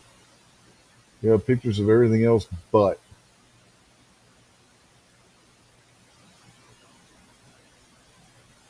I could have swore I had a picture of that damn thing.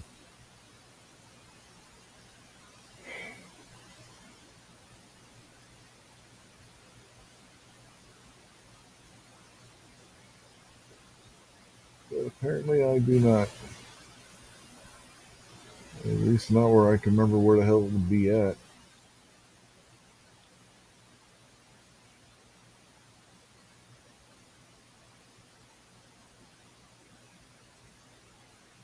Uh,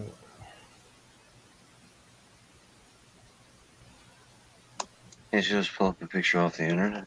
yeah, I was getting ready to do that, but I thought I had one specifically of hers.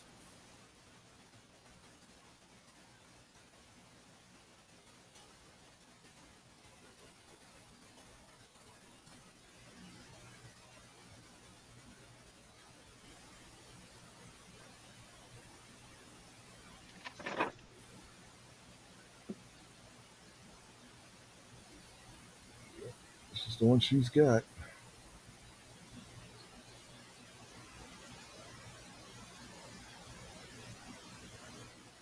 Here. Okay. So I'm gonna come over here.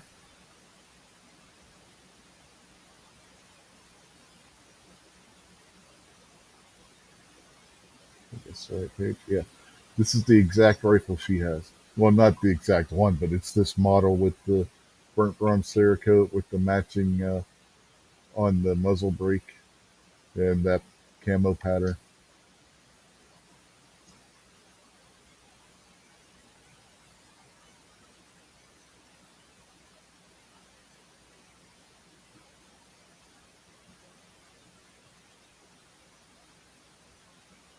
Does your wife go hunting? That's why she wanted it. No, that's why. That's why you bought the juicer too, because you wanted a juicer, but you've never used the juicer. No, no, she's gone hunting before. She knows how to clean deer and all that good stuff. Well, I'm not saying she don't know how to do it. I'm saying does she go do any of that stuff? Yes, she has in the past. Is why I'm telling you. Yes, she has gone hunting. Ooh, She that's knows how to do it. Her all dad right. made sure that her and her siblings knew how to do that. Yeah, my niece and my nephew. My niece has probably killed more deer than half the people in the chat.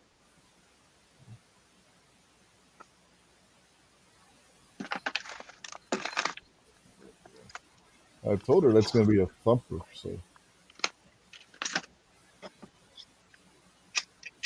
that's the one she wanted. So, and it is a nice rifle, and it's pretty lightweight too.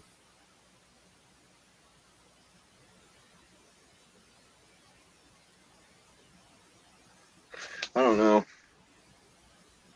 I don't really have a need to hunt an animal and shoot an animal, so that's the number one reason why I don't do it. And well, the number one reason is I'd probably cry if I shot an animal. Uh, but for some reason, like hearing Snob talk about, and I know some of the guys that live around me have to shoot coyotes and stuff like that and groundhogs. And I went groundhog hunting once and took a shot at one. I missed it, and then that was it. Just we didn't see any more after the rest of the day. And then Andrew Faulkner wants me to come down to Texas and do some hog hunting. I really want to shoot one of these hogs in the face like 3 or 4 times. That for some reason I don't feel like I would cry if I shot one of these hogs in the face. But I feel like if I shot a deer, I'd probably fall out of the tree stand crying. Show us on this doll where the hog touched you. I don't know, man. It's just weird thinking about like these snarling, horned, hairy beasts terrorizing the forest and the areas, and plugging one in the head and watching it fall over seems exhilarating. Yeah, well, everybody acts like white-tailed deer are these nice docile animal. A white-tailed deer will kick your ass. Yeah. You know who Elliot in the morning is, right? From the radio. You've talked about it before. he, he said it the other day. They were in the news section. He was like, "Come on, come on, come on, hurry up, hurry up, hurry up!" Throughout the whole thing, and the final news story was a deer crashed into an elementary school, and that's his favorite story. Whenever he hears about a deer crashing into a school, well, unfortunately, the kids were they. This deer didn't do it in the middle of the night like most deer. There was kids in the school at the time when it happened. Nobody got hurt, and the deer just ran right out. But the high school that I went to, one night a deer jumped in the window and smashed up all kinds of stuff, and then jumped out another window and died across the street from the wounds that it got from jumping through the window. Mm, yeah, and they're suicidal. They will run into your car. I got pictures to prove it, and I know Yeah, where those pictures are. You've seen those pictures where the deer T-boned my wife's fusion when she had it. yeah. They're cute and all like that, but they're tough and they're clumsy and stupid. They're lunatics. Well, they only have one emotion, and that's fear. That's I it. don't know. I don't know, man. It's not fear that makes a deer run into the side of your car. Yeah, it is. It is because the reason that it ran into the side of your car is it heard a noise, panicked, and started running straight. And your car just happened to be where it was running.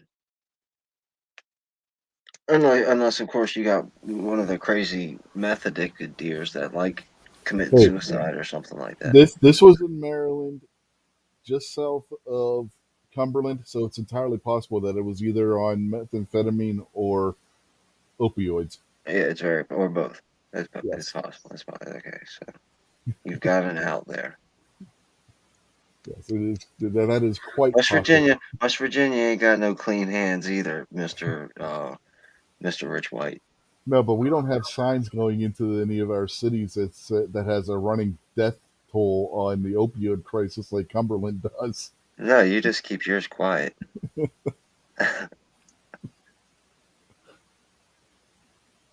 All that mess coming from West Virginia, just like all the guns come from Indiana. Uh huh. Uh huh. Says the guy that lives next to Baltimore. Uh huh. It's all that MS-13 down near Macojo that's causing it. They're Yeah, bringing it in into both our areas. yeah. That's you're not wrong. You're definitely not wrong.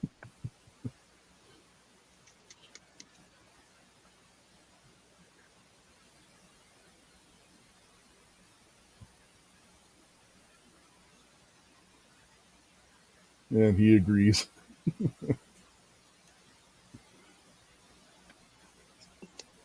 Yeah, I used to go hunting when I was a kid with my BB gun, and I'd shoot at birds and just miss them. And I'd shoot a squirrel, and a BB doesn't do jack to a squirrel or a rabbit. It just hurts them. Unfortunately, I didn't think about that when I was a kid plugging them. But you shoot them and they run. And then one time I laid right into the chest of this bird, man, from like it felt like 50 yards away, but it was probably more like 20 yards away, and plow right into the chest of this bird, and it flopped and flailed and dropped to the ground. And I started crying because I was like, I just killed some baby's mother, and I hadn't shot anything since then. Not that I won't, if I need to kill something, it's gonna die. So But you pulled an Opie with only used an air gun instead of a slingshot. well, Yeah. I don't know. I don't remember that episode. I'm familiar with it. I just don't remember it enough to agree or disagree exactly what the details are. But I shot him with the pump action BB gun. Yeah, he shot the mother bird with his slingshot and killed the mother bird and felt Yeah, guilty because of the babies. right. Yeah. Okay. Now I'm recalling that more now.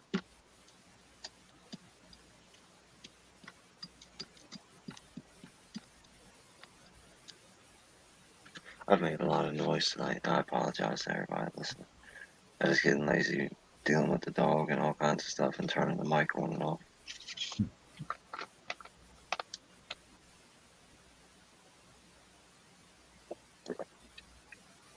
We still got three people out there watching.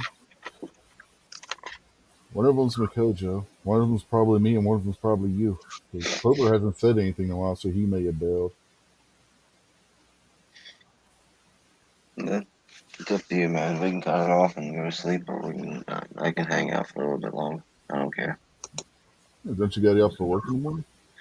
I don't get to work till a little bit later tomorrow, so Oh, I'll probably still be up early anyway.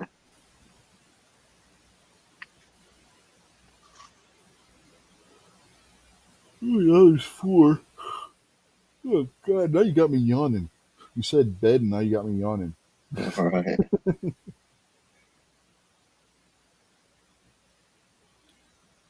In case anybody is wondering about the avatar I'm using tonight, that is the picture that's on the one wrestling shirt that I have. I mean, that's not actually a picture of my shirt, my specific shirt, but I have the shirt with that image on it. That's a Kenny Omega shirt. That's from when they were over in Japan still. Tyson Fury and whatever, I can't remember what Wilder's first name is. This is like the 10th time they fought each other though. You know, because there ain't nobody else in the heavyweight division that's worth a damn. And they usually put on a good fight. Both those guys slug it out, and sometimes they dance around, but sometimes they actually get in there and put in the work. Yeah. Tyson Fury a few years ago got so bored with wrestling, I mean with boxing, because there wasn't anybody to fight that he did a couple of things with WWE. Yeah.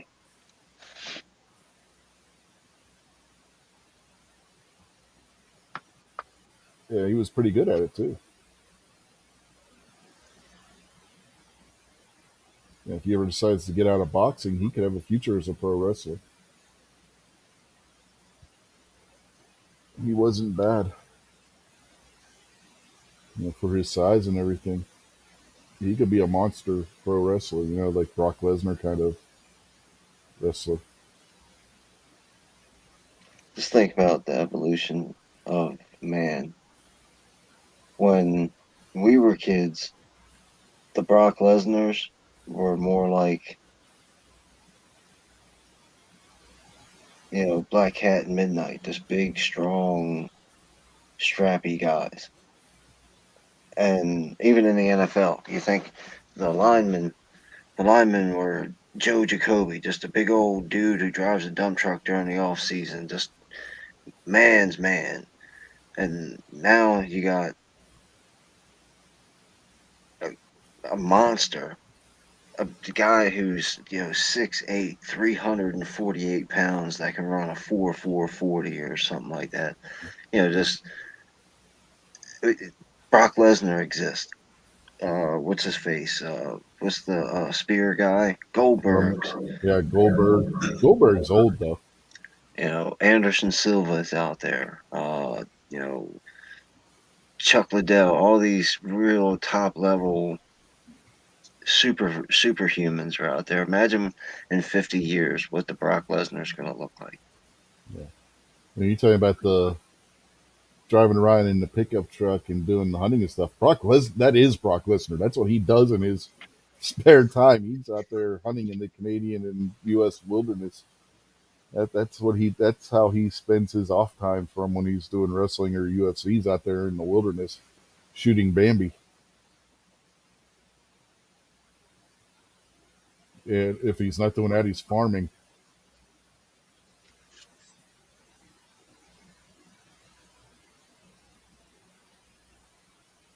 And if you remember Sable from the Attitude Era, she's raising his kids.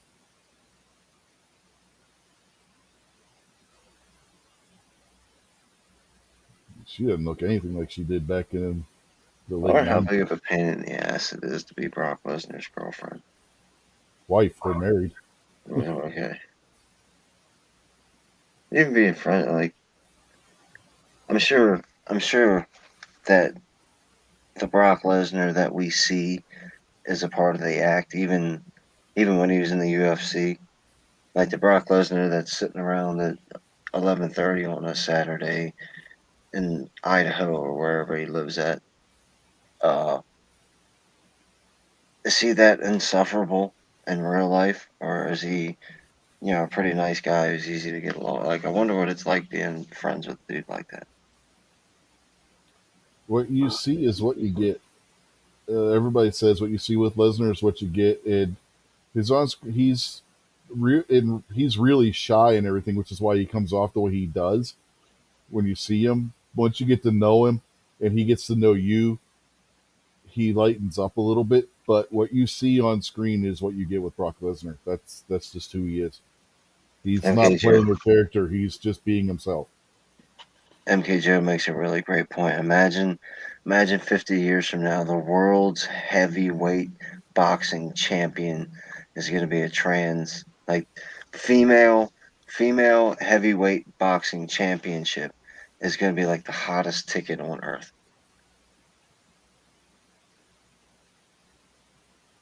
Could you imagine what the heavyweight champion, the female heavyweight champion in the UFC would be like? Like Brock Lesnar is gonna be the female heavyweight champion. Yeah, I don't see that happening. I don't. I don't see Brock transitioning anytime soon. The WNBA will have higher ratings than everything else in history combined. Like Yeah, I everyone don't on see the it. planet will love the WNBA. Yeah, I don't see that happening. Eventually, somebody's gonna wake up and be like, you know what, we gotta stop this shit. That's gonna be great, man.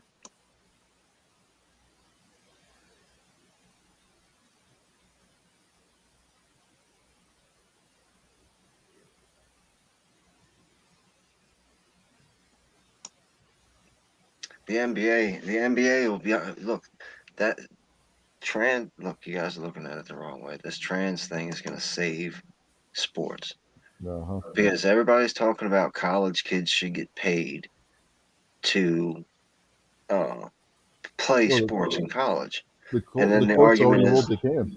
The argument is they're already getting paid. They're getting free enrollment and they're getting juice grades, and they're going to make millions of dollars in 1 to 4 years. Well, So they all are they got to now. do is not go to jail, and they're going to be millionaires. They are now. Me and Jason were just talking about this a couple weeks ago after we went off the air. After you had already left because you had to get up for work in the morning. They're already paying the college athletes. College athletes have already won a court case which said that they have to be paid. Yeah, I know, but that's what I'm saying. We Yeah. could cancel all that and turn colleges back into places of higher education. Stop. Done. Sport ball, go. Goodbye. No more sport ball. Doesn't belong in college. You want to keep that rowing stuff and, you know, polo or whatever, they did back in Archibald Christie's day or whatever, the founder of Harvard and all that kind of junk. Okay, fine, whatever for tradition. Turn the NFL, the NBA, Major League Baseball, all the top tier male sports into the minor leagues, and then turn all the women's divisions into the pro leagues. Yeah, I don't think That that's going solves to work. everybody's problem right there. Yeah, I don't think that's going to work. Well, they didn't think that the airplane was going to fly either.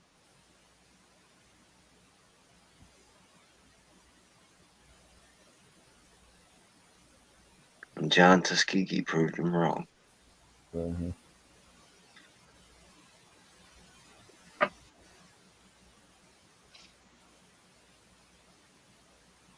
Yeah, look at you with women's wrestling, and then tell me that women's divisions are going to be the number one. Yeah, but right now the women's division has got my boss's wife, Ric Flair's daughter, and Cardi B, the trashy redhead, and the long-haired black chick that keeps getting railroaded by everybody. Uh, if the female division had El Gigante and the Big Show and Undertaker and Brock Lesnar, it'd be the greatest thing ever, man. Could you Well, imagine? Could you imagine the WNBA with like Scottie Pippen and LeBron James on for Peking James and there you Chris Paul and Kevin Durant? go. I got to go. Yeah, talk about what MKGO just said. No, you misunderstood what I was saying. They're not getting paid in stipends in education. They're getting paid in corporate contracts and advertising deals. Oh yeah, now they are. Yeah, Yeah, yeah. They yeah. Now just they can make money off of their names yeah. and their It's not. likenesses and stuff. Yeah, they're not. It's not just they're getting like an allowance and their scholarships. They are literally making. I forget who it was, which quarterback we were just the two of us were talking. Me and Jason were talking about a couple weeks ago. He's got a multi-million-dollar endorsement deal with oh hell, I don't remember what company it was now, but it's one of the college quarterbacks has a multi-million-dollar deal with a company to endorse their product. They are making bank in college football now. See, if these places cared about the children and cared about nurturing young people's minds and emotions and character into uh, good, productive citizens, they'd sit down with the football players and be like, look, kids, we know you're phenomenal. We know that you're the best quarterback that this college has ever seen. But what happens when you step left and turn right and break your leg and can never play football again? They don't have to have that same conversation with the kid that plays basketball, even though basketball, you can hurt yourself just as bad. But football is a full contact sport. They don't do any of that. They make money off of these kids. They bring all these kids in here and make a whole bunch of money off of and all these kids. Kyrie Irving thinks the world is flat. He went to Duke. So, I mean, what kind of education did that kid get in Duke? He didn't. He knew how to bounce a basketball really good. And I really liked it because I like watching him put the ball in the hole.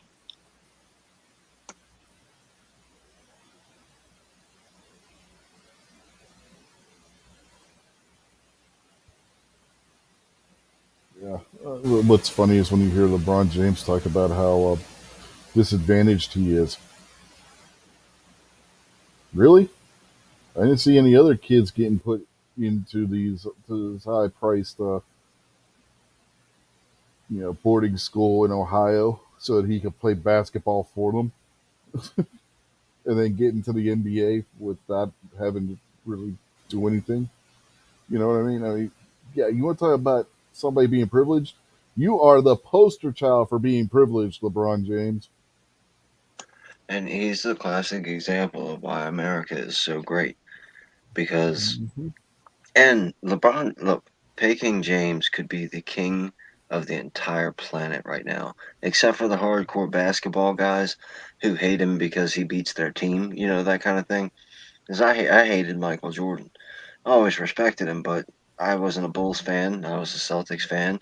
So screw Michael Jordan. And, I had to deal with Michael Jordan being who he was. But LeBron could come out and take over the world if he'd just be like MKJ was talking about. I know how to bounce a ball real good. If you know how to bounce a ball real good, you don't got to be smart or anything else. You can just get right by. Just be honest about that. Could you imagine how much credibility LeBron James would get if he just came out and said, I had privilege my entire life and I made the best of it and look at where I'm at now. I didn't blow my opportunity. Like what's the Bronx Tale? The guy always says wasted opportunity or wasted talent. You know, it, tell us that story. But he knows he can't.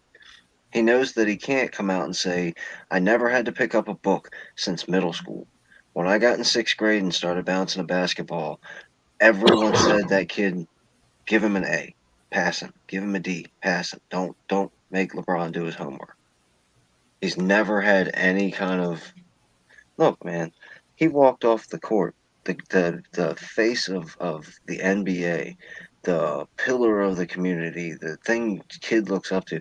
His team was getting blown out in the finals, and there Hmm. was like a minute left in the game, and he just walked off the court. Yeah, yeah, What kind of? That's not. That's. Pardon me for I don't like talking. That's bitch move right there. yeah. And don't forget, he is also the captain of the team. Yeah. That was great leadership right there. Same thing with the China thing. If he would just come out and be like, "Yeah, I'm pro-America, but China pays me a ton of money, and they don't really want me talking bad about them, so I'm not going to talk bad about them because I'm making business." People would be like, "All right, man, that's kind of messed up. I ain't going to deal with you." And then a whole bunch of other people would be like, "Cool, I get you. You know, all right, yeah, I'm gonna go my way anyway." But at least you were honest about it. Man, how the hell did we get talking about this? Clover leaves and we start talking this kind of stuff. What the hell? I blame Clover. It's all Clover's fault. Something we got talking about the trans. So if we were talking about screwed up people, we had to talk about LeBron James. Apparently. You know who Jason Whitlock is? Yeah. Oh, yeah. Well, he does a YouTube channel show or whatever. Oh, he's on the Blaze. His show, he does like Steven Crowder. He'll simulcast it on YouTube and the Blaze, and he only does like certain amount of time on YouTube because of the YouTube rules and everything. Well, he had some Chinese dude, some Asian dude come on talking about like crime and stuff in the city and sports and all that kind of stuff. And he shouted out the AK Nation News channel that I watch. Makojo watches that stuff too. So it was pretty cool that Jason Whitlock's got a pretty big audience. So that's not the first. That's not the first. Apparently, he's shouted him out before too. Yeah. And he used to be on ESPN all the time back in the day. Hmm.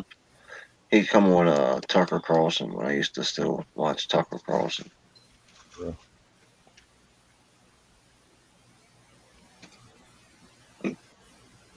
He's a smart guy. Yeah, yeah. He seems. Yeah, he's been on Crowder's show before too. So I don't know him well enough to say he's not just a part of the another cog in the wheel. just another reaction to a reaction. But from what I have heard of him, he seems like a normal, level-headed, decent human being. Yeah, he's a former football player and stuff. He's tried reaching out to kids in the community and stuff, telling them to, try getting kids straightened out and everything before I'm he became a sports writer and stuff. I'm gonna let my dog out of the cage real quick, so I'm gonna put you on mute. Okay.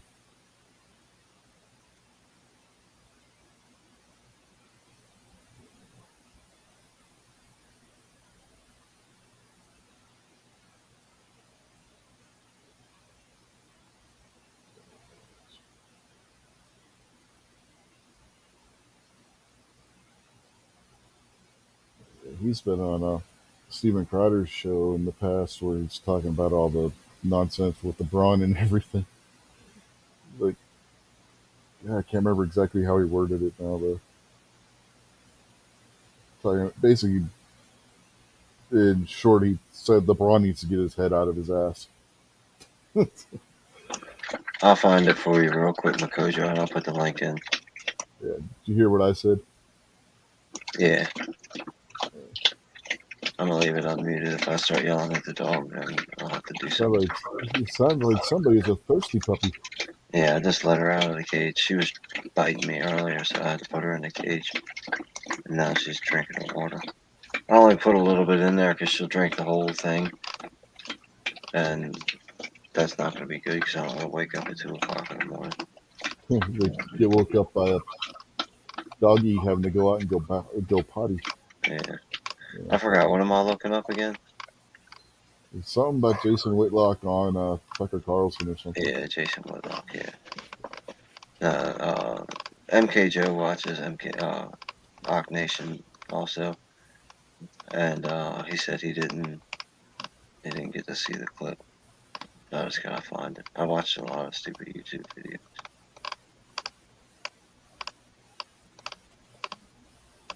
You ever watch that Barricade Garage? No. You should check him out, man. He's pretty funny. He's a little bit unfamily friendly, if you want to put it that way. But he's a good dude, man.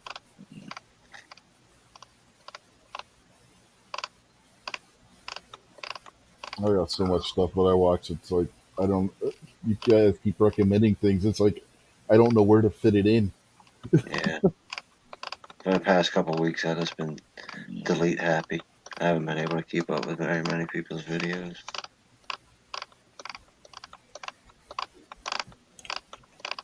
Wait a second, this is stupid. Let me just do it this way.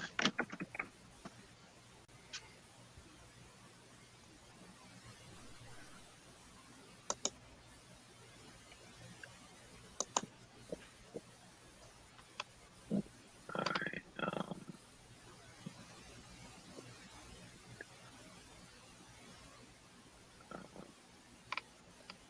it should have had. There it is. Okay. It's one of these here. It's gotta be this one here. Let me see if it's this one. I hate ads, man. Yeah, this is the one right here.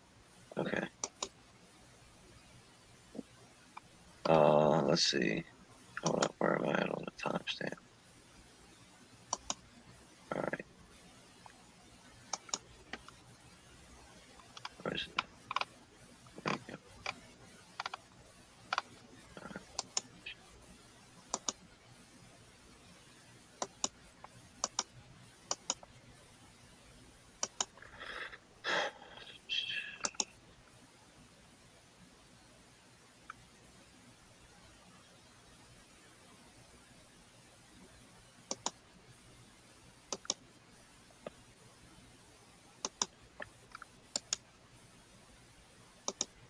Alright, you gotta hit about the 51-minute mark or so, and they start talking about the college football kid that got shot.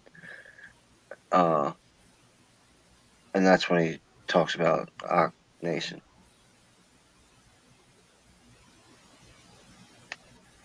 Yeah, it's pretty cool when you win a firearm on the internet, especially when you win it from somebody like in the kind of situation where most of us win. I think to me, it's a little bit more legit. Uh, because I want a gun from Scotsman. You want a gun from Travis. Mikojo want a gun from Clover. Hmm. That kind of stuff. Uh, it's pretty cool when you want a gun from one of your friends. Yeah. Gary won one from Clover. Tried giving it to Midnight. Midnight wouldn't take it, so Midnight refused to take it. He insisted that he buy it from him. So Gary sold it to Midnight. So that's pretty cool, man. Like I bought a gun from a friend of mine, and the so it was pretty cool. I was like, yeah, of course, I'd love to be able to have one of your guns. I'm glad that you asked me. And come to find out, he actually bought that from another one of our friends' wife. So the person that brought it out of the store was this woman, which made it even, the backstory even cooler. You know what I mean? Hmm. Oh, I forgot. Snob won a gun. Has won a gun from Ghost and Clover when they were doing their one giveaway. He won that 20 gauge shotgun from them. Nice. That's pretty cool.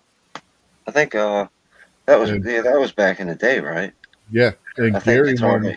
Guitar Man Pete donated that gun. Yeah, and Gary won a Canic from Ghost. Yep, yep, that's right. I want a pair of sunglasses from Ghost, but I didn't accept them when he used to do the drill of the month. Hmm. I told him to forward them to somebody else.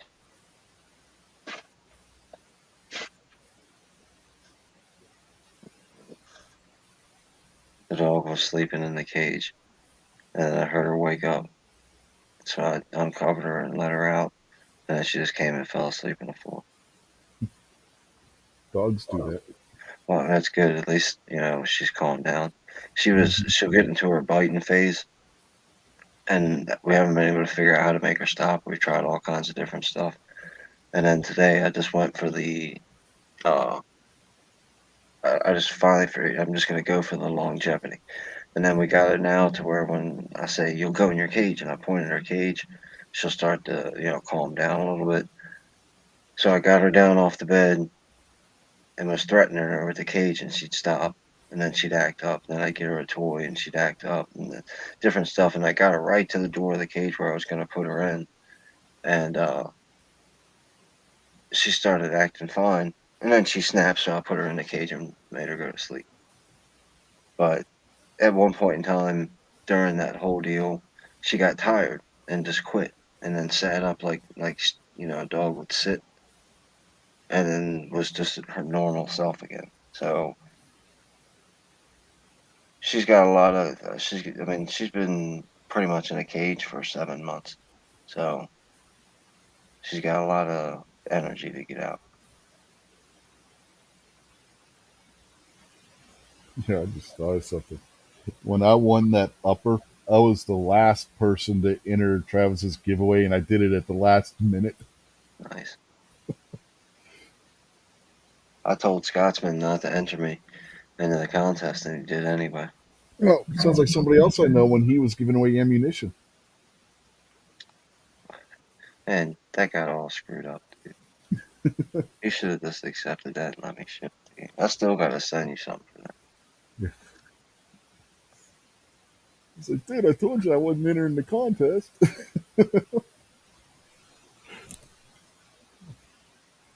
I didn't have a 9 millimeter at the time, so I wouldn't had no any use for it. Yeah, Nice Strike won a gun recently. Hmm.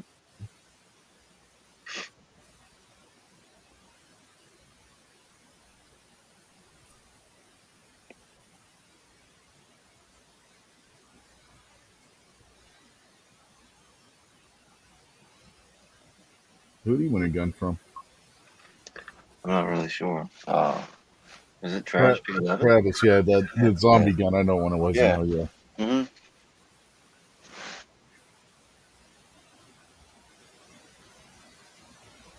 I didn't enter that one. I didn't want it. I'm not into that zombie shit. I saw the gun. I'm like, no. It's somebody else who actually wants it in a minute. Yeah, I quit entering those contests. I mean, like I said, I didn't even enter the one I entered. The Scotsman put my name in anyway, and I wasn't gonna say no. You know, Mm,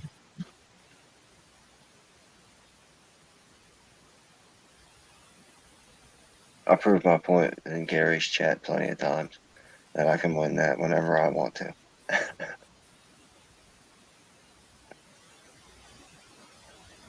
I ain't won the chicken dinner one yet, but I've won the sticker one on Sundays.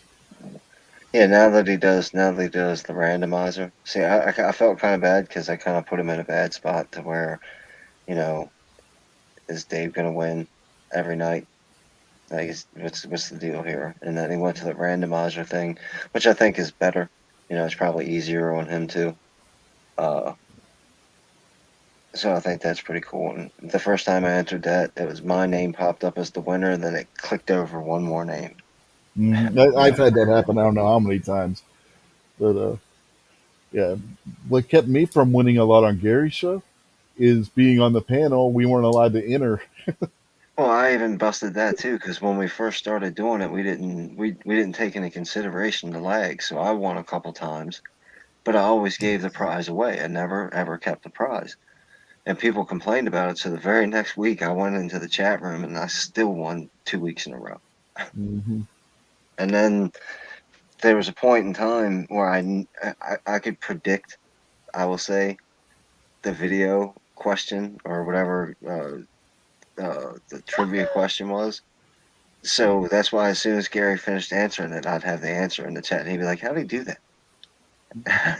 How did he do that?" And then I figured after a couple times of doing that, it was probably making Gary a little bit pissed. So I figured I'd better stop. I was Yeah, trying to have, I didn't want to mess Gary's show up. You know what I mean? I was just trying to have a little fun. yeah. The weekend after the DC rally, if you remember, I won the contest on Gary's show, Snob show, and Obnoxious's show because I couldn't be on the panel any one of those 3 days because I could hardly talk.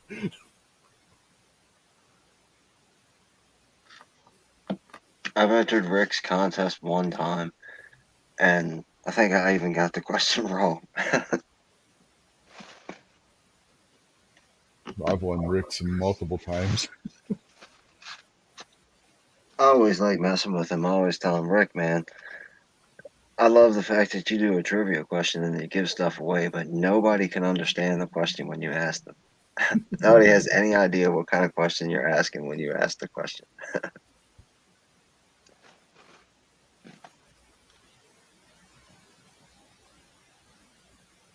Well, if you remember when he asked the question I sent in, I had to clarify what the question was because he had it all screwed up. Yeah, the Scotsman's given away a couple guns so far, I think. Yeah, and his are always like charity kind of thing too. Yeah, mine's Jack. What about it's all about Jack Hmm. or Mr. Holster.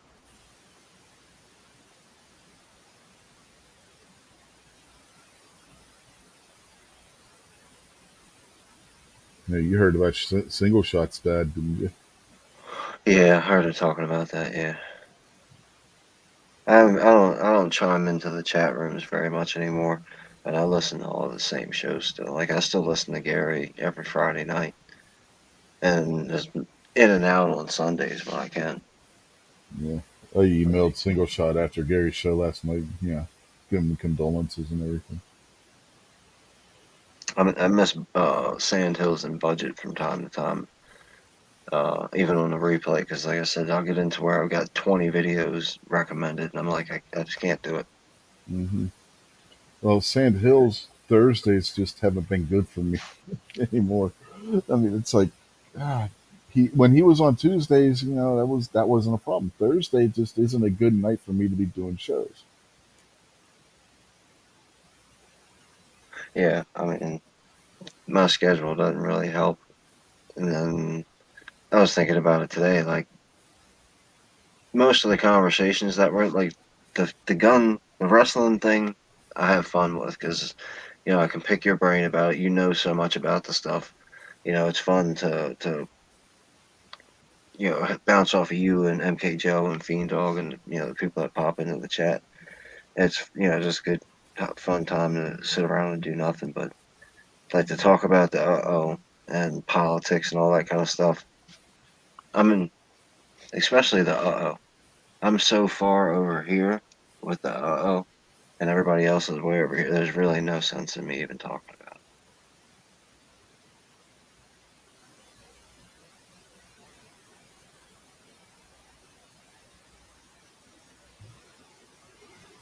Well, yeah, I can't quit yawning. See, it's your fault. I can't quit yawning now. it. I don't know if MK Joe, if you've seen Barricade Garage was talking about the contagious yawning and what like the live stream we did like 2 days ago.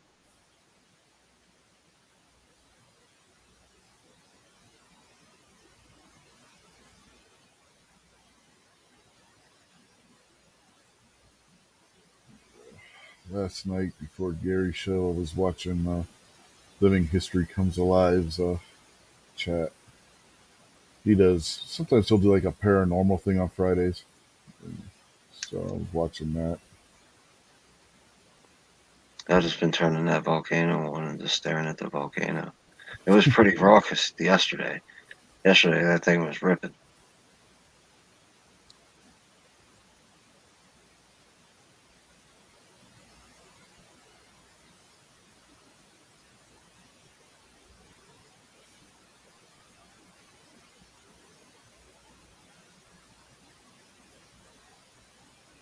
So that volcano's still going, is it? Yeah, man. It don't look like it's going to be stopping anytime soon.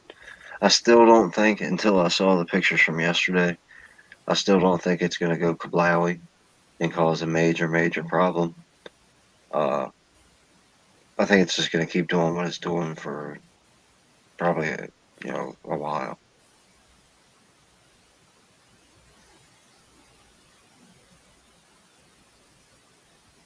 If you want something to watch, to like get away from all the news and shit, just for a fun chat, check out Living History Comes Alive's channel.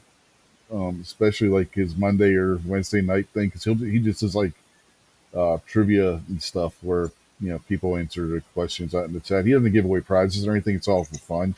But he'll Yeah, ask like different history questions and stuff like that, or movies, or he has various topics that he'll ask questions about. Yeah, he's a good dude. That's the guy I went that we went up to Gettysburg with nice. last year, You ever watch any of those people trim cow hooves? and I've seen it on TV before. Oh man, I got caught up on that. I'm not interested. Like occasionally, I'll watch like some of the creepy, gross like stuff that they put out like that, like cleaning earwax out and all. Yeah, no, I don't watch any of that kind of stuff. It's like, yeah, no. Well, getting drug into the cow hoof thing is different because it's really cool watching them. It's like watching somebody peel potatoes because they can just cut so much of this fingernail off at one time with every swipe that they take. And sometimes there's like a hole, and there's a little bit of pus every once in a while, but it's nothing like the pimple kind of stuff. But it's pretty interesting, and it's kind of relaxing watching them. You gotta fast forward to like the middle of all the videos because all the guys think it's cute to film themselves at their coffee table in the morning and then getting in their truck and driving down the street and walking through the cow thing and just I came to watch you cut the hoof, man. Just go right to the hoof. So a 20-minute video, you've only really got to watch 5 minutes of it because then the last closeout is him talking about how great he is and getting back in his truck and driving back home again. All of them are the same way. MKJO says he just subbed the Living History Comes Alive. Cool. Drew's a good dude. He is. He does. Not only does he do like the live chats in the evenings, he does one at like Monday, Wednesday, and Friday mornings too, where they're just bullshit sessions. He just sits and bullshits with everybody that's in the YouTube chat. But he'll do like different giveaways and stuff where you contribute so much money to help him out with the channel and stuff because he's on a fixed income and everything, right? So he'll do like a PayPal contest where you donate for every dollar you donate, you get so many entries into the giveaway. But he'll have like cool, like historical kinds of stuff that he gives away and stuff that people have donated. And then he'll do different videos on different historical topics, and every so often he'll go like to a local area in Michigan, that's where he's from, and do like a paranormal investigation of like a cemetery and stuff. It's kind of cool to watch. It's different. It breaks the monotony. You know what I mean?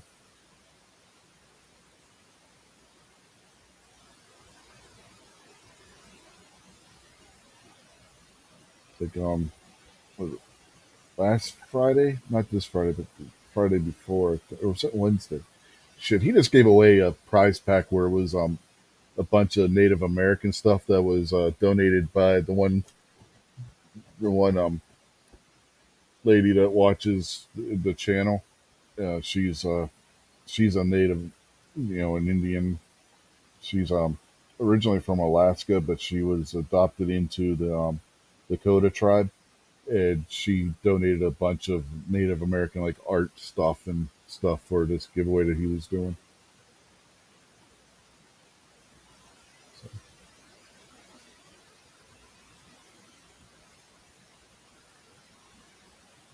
And any of the money that he raises goes into buying like his camera equipment and stuff that he uses. He's not using it for other stuff.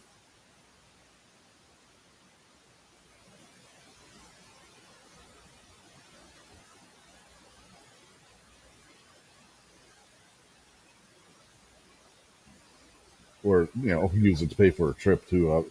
Because he did a big fundraiser last year to raise money so that he could do the Gettysburg trip. Michigan to Gettysburg isn't a short trip. You know what I mean? MK Joe, let me know when you get to Psy goggling. So what? He says he's been learning about Appalachia lately, celebrating Appalachia, Mm-hmm. and uh, Appalachians have their own language, if you want to call it that way. And one of my favorite words is Psy goggling. Psy goggling means like if you're driving down a straight road and then you see one of those signs where it's like a wavy, curvy, that's Psy goggling basically. Uh-huh. But it doesn't have to be just on the road. It could be, if you draw on the line and it's all crooked and stuff. That's Psy goggling. Okay. It's I don't remember really what they call it, but it's like the different Appalachian language. And uh, if you're not from around those kind of people, you ain't gonna know what they're talking about because most of the words they just make up anyway and make other words and other words, like most other cultures do and stuff like that. But you could be sitting around talking to them and have no idea what any of them are saying if you ain't careful. Oh yeah, I can get it. Kind of like Cajuns. Yeah, yeah, I like to see homos naked. What the hell did you just say? You know, the Cajun coach and the Water Boy. Yeah, man, what am I gonna do? God likes to see homos naked. I mean, good for him. Mhm.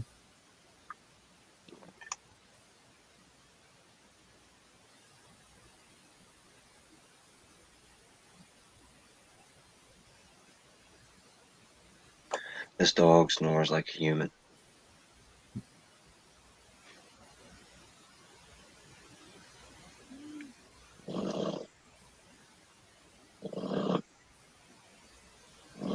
Can you hear that? Yeah.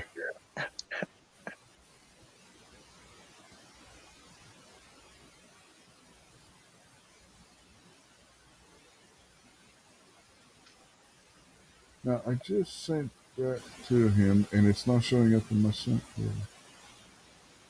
What the fuck?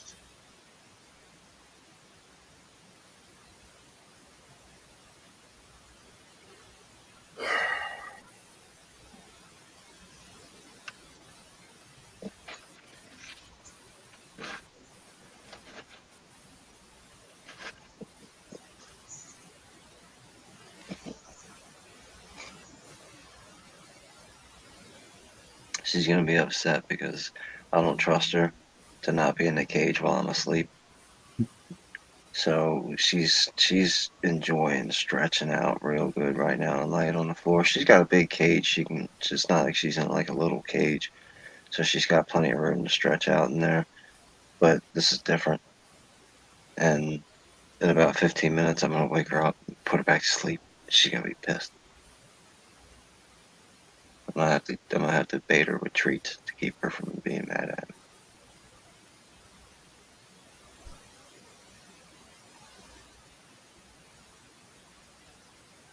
Yeah, I wanted to give a link at the MKJO, and for some reason, the email that I sent to Drew with with that damn thing isn't showing up in my sent folder. I delete all that stuff, man. I got this new phone, and my old phone, you hit delete and gone. You know, in my email was the only place that had the trash can. Now every single app on this thing has got a trash can, so you got to go to all the trash cans and empty all the trash cans after. So you got to delete stuff twice. Where's my stuff?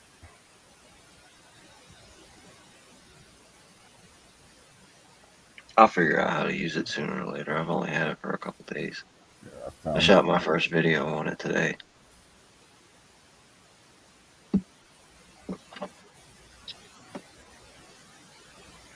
that.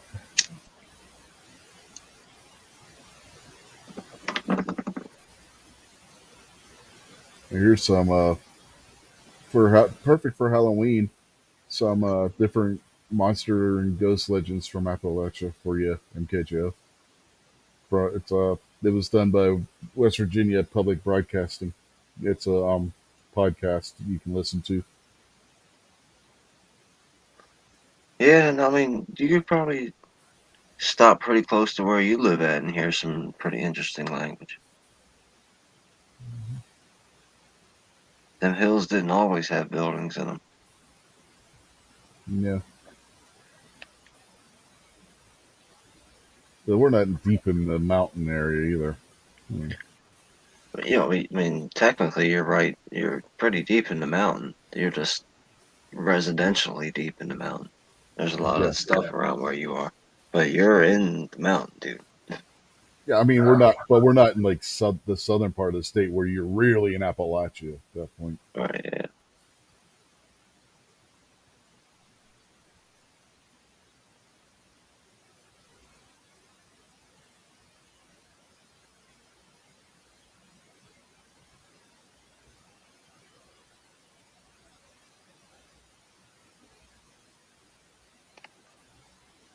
Hey, Unloaded Media is out there. About time you showed up, deadbeat. He's been there.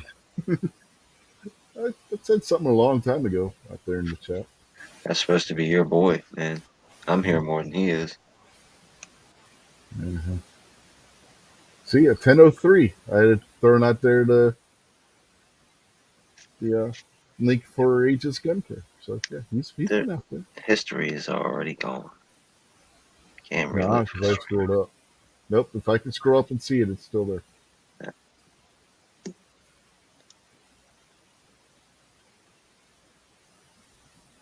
Good lord, we talked about firearms for a good long bit. Yeah, it's been a long time since I just had a good conversation about guns. That's one of the things like I like about being on the internet with you guys is I could sit here and babble on about questions and stuff and listen to you guys. Like the reloading thing, I got no business listening to them reloading chats, but those guys just amaze you at how much you know. And to sit around listening to you and Squib and Travis talk about guns, I mean Clover, G Webs, it's just astonishing listening to the knowledge that you guys have.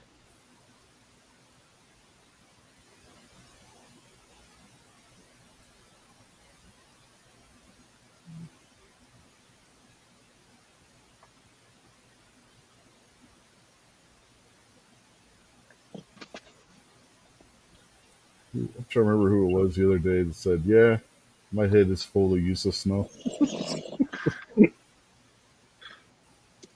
Yeah, I'll take anybody who wants to give it a round in a game of Jeopardy.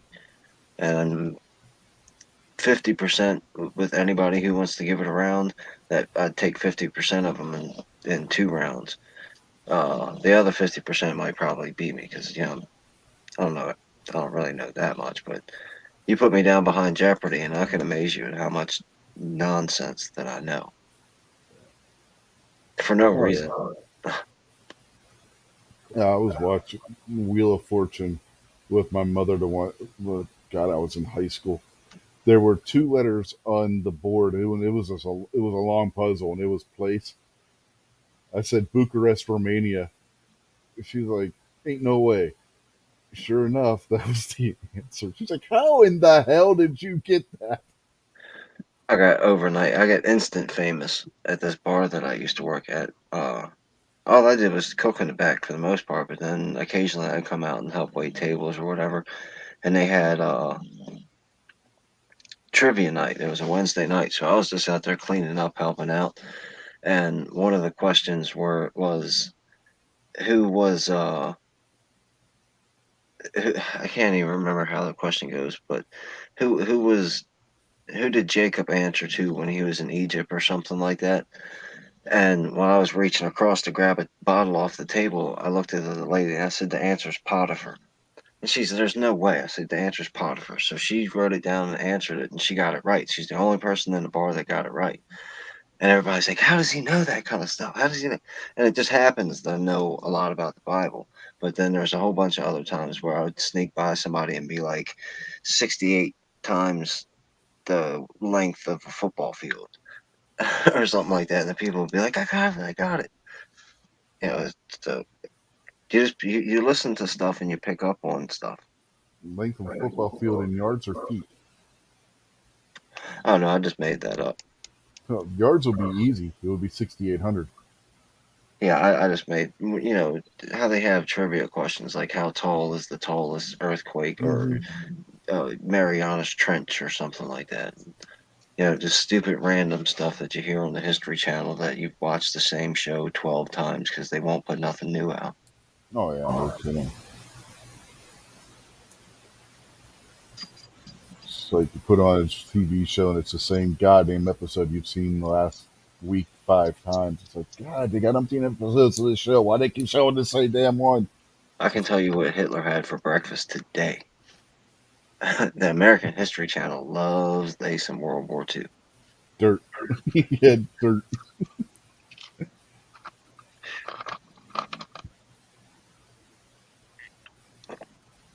It's like I knew the answer to Rick's trivia question today.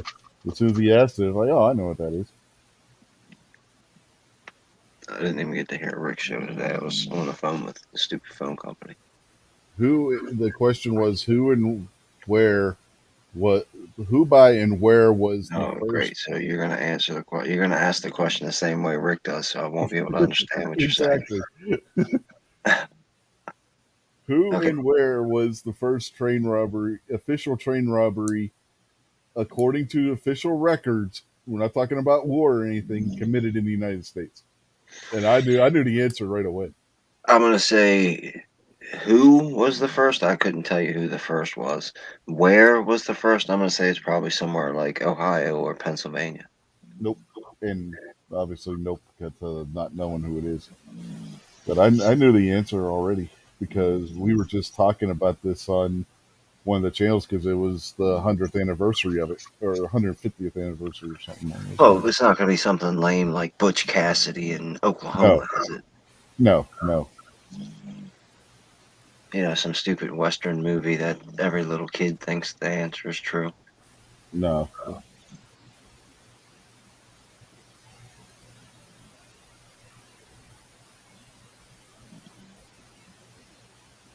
And I was like, well, if anybody wants a clue, the anniversary of it was earlier this week. Uh,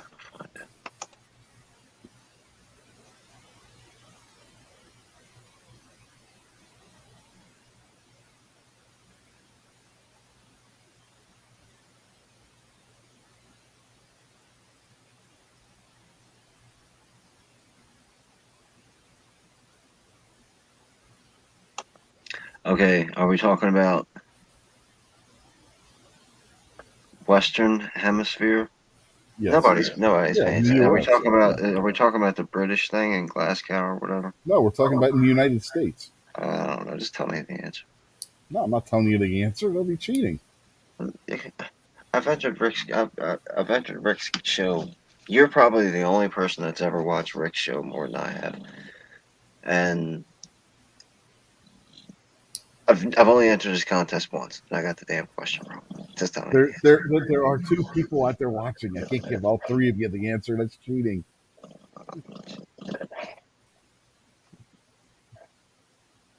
Now, if we were to somehow fit it into the topic of the show, I'll give you a hint. Well, what kind of gun would you use if you wanted to historically rob a train? No, you don't have to worry about the gun. You didn't ask about the gun. The Who part of it has something to do with a city in Nevada. I have no idea. The only thing I know about is Nevada's got Las Vegas and Reno in it, right? Yeah. Those are the only two cities, right? Oh no, there's more than those. Yeah, but those are the only two that matter, right? Well, we got the state capital, which is Carson City, but yeah, so that's three major cities that Yeah, I know. I've heard of the And Carson City before. you got Lake Tahoe, I've heard of which that is on the before. border of Nevada and California, huge resort area. Yeah, I've heard of that. Like here in the pub, yeah, yeah. I've grown. If it was a human, I wouldn't tolerate it. But since it's a dog that no one's ever talked to before, basically, me yelling at it to stop snoring is just me wasting my time and effort. So I've grown to deal with it, and sometimes it's kind of cute.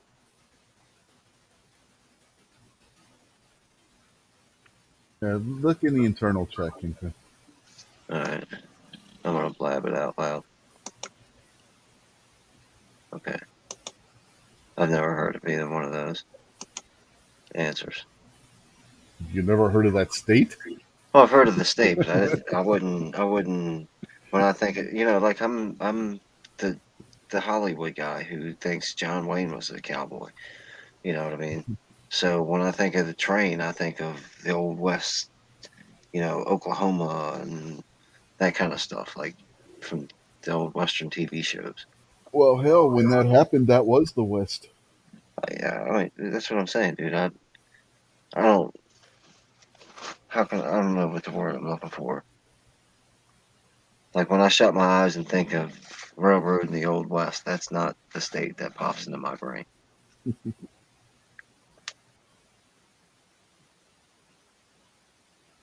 Yeah, but now you got the reference to the city in Nevada. Yeah, the reference to the city, I've, I've never heard that before either. I wouldn't know anything about that.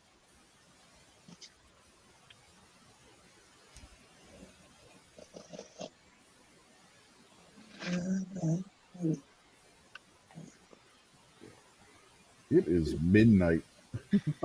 Yeah. I think we need to start wrapping this up. Yeah, let's do it. I'm gonna have to wake this dog up, so I'm gonna have to do that off the air. So, anything you want to say before we get out of here? No, just hope this dog don't bite me before I go to sleep tonight. You know, she's since you let her sleep this long, she's going to be super hyper. No, she's going directly in the cage and getting covered up, and she'll probably fall right back out. And then she's gonna wake up at 2 o'clock in the morning. I'm gonna have to take her outside. Mhm. And on that note, we will bid you all adieu for this episode of the Wrestling Show. Be sure to check out This Week Unloaded tomorrow night, which I have no idea what we're going to talk about. We could end up talking about the same shit all over again for all I know. There we go. See you, Makojo. Yeah. MKJo. So, yeah, we will see y'all tomorrow night. Have a good night, folks. We're out of here.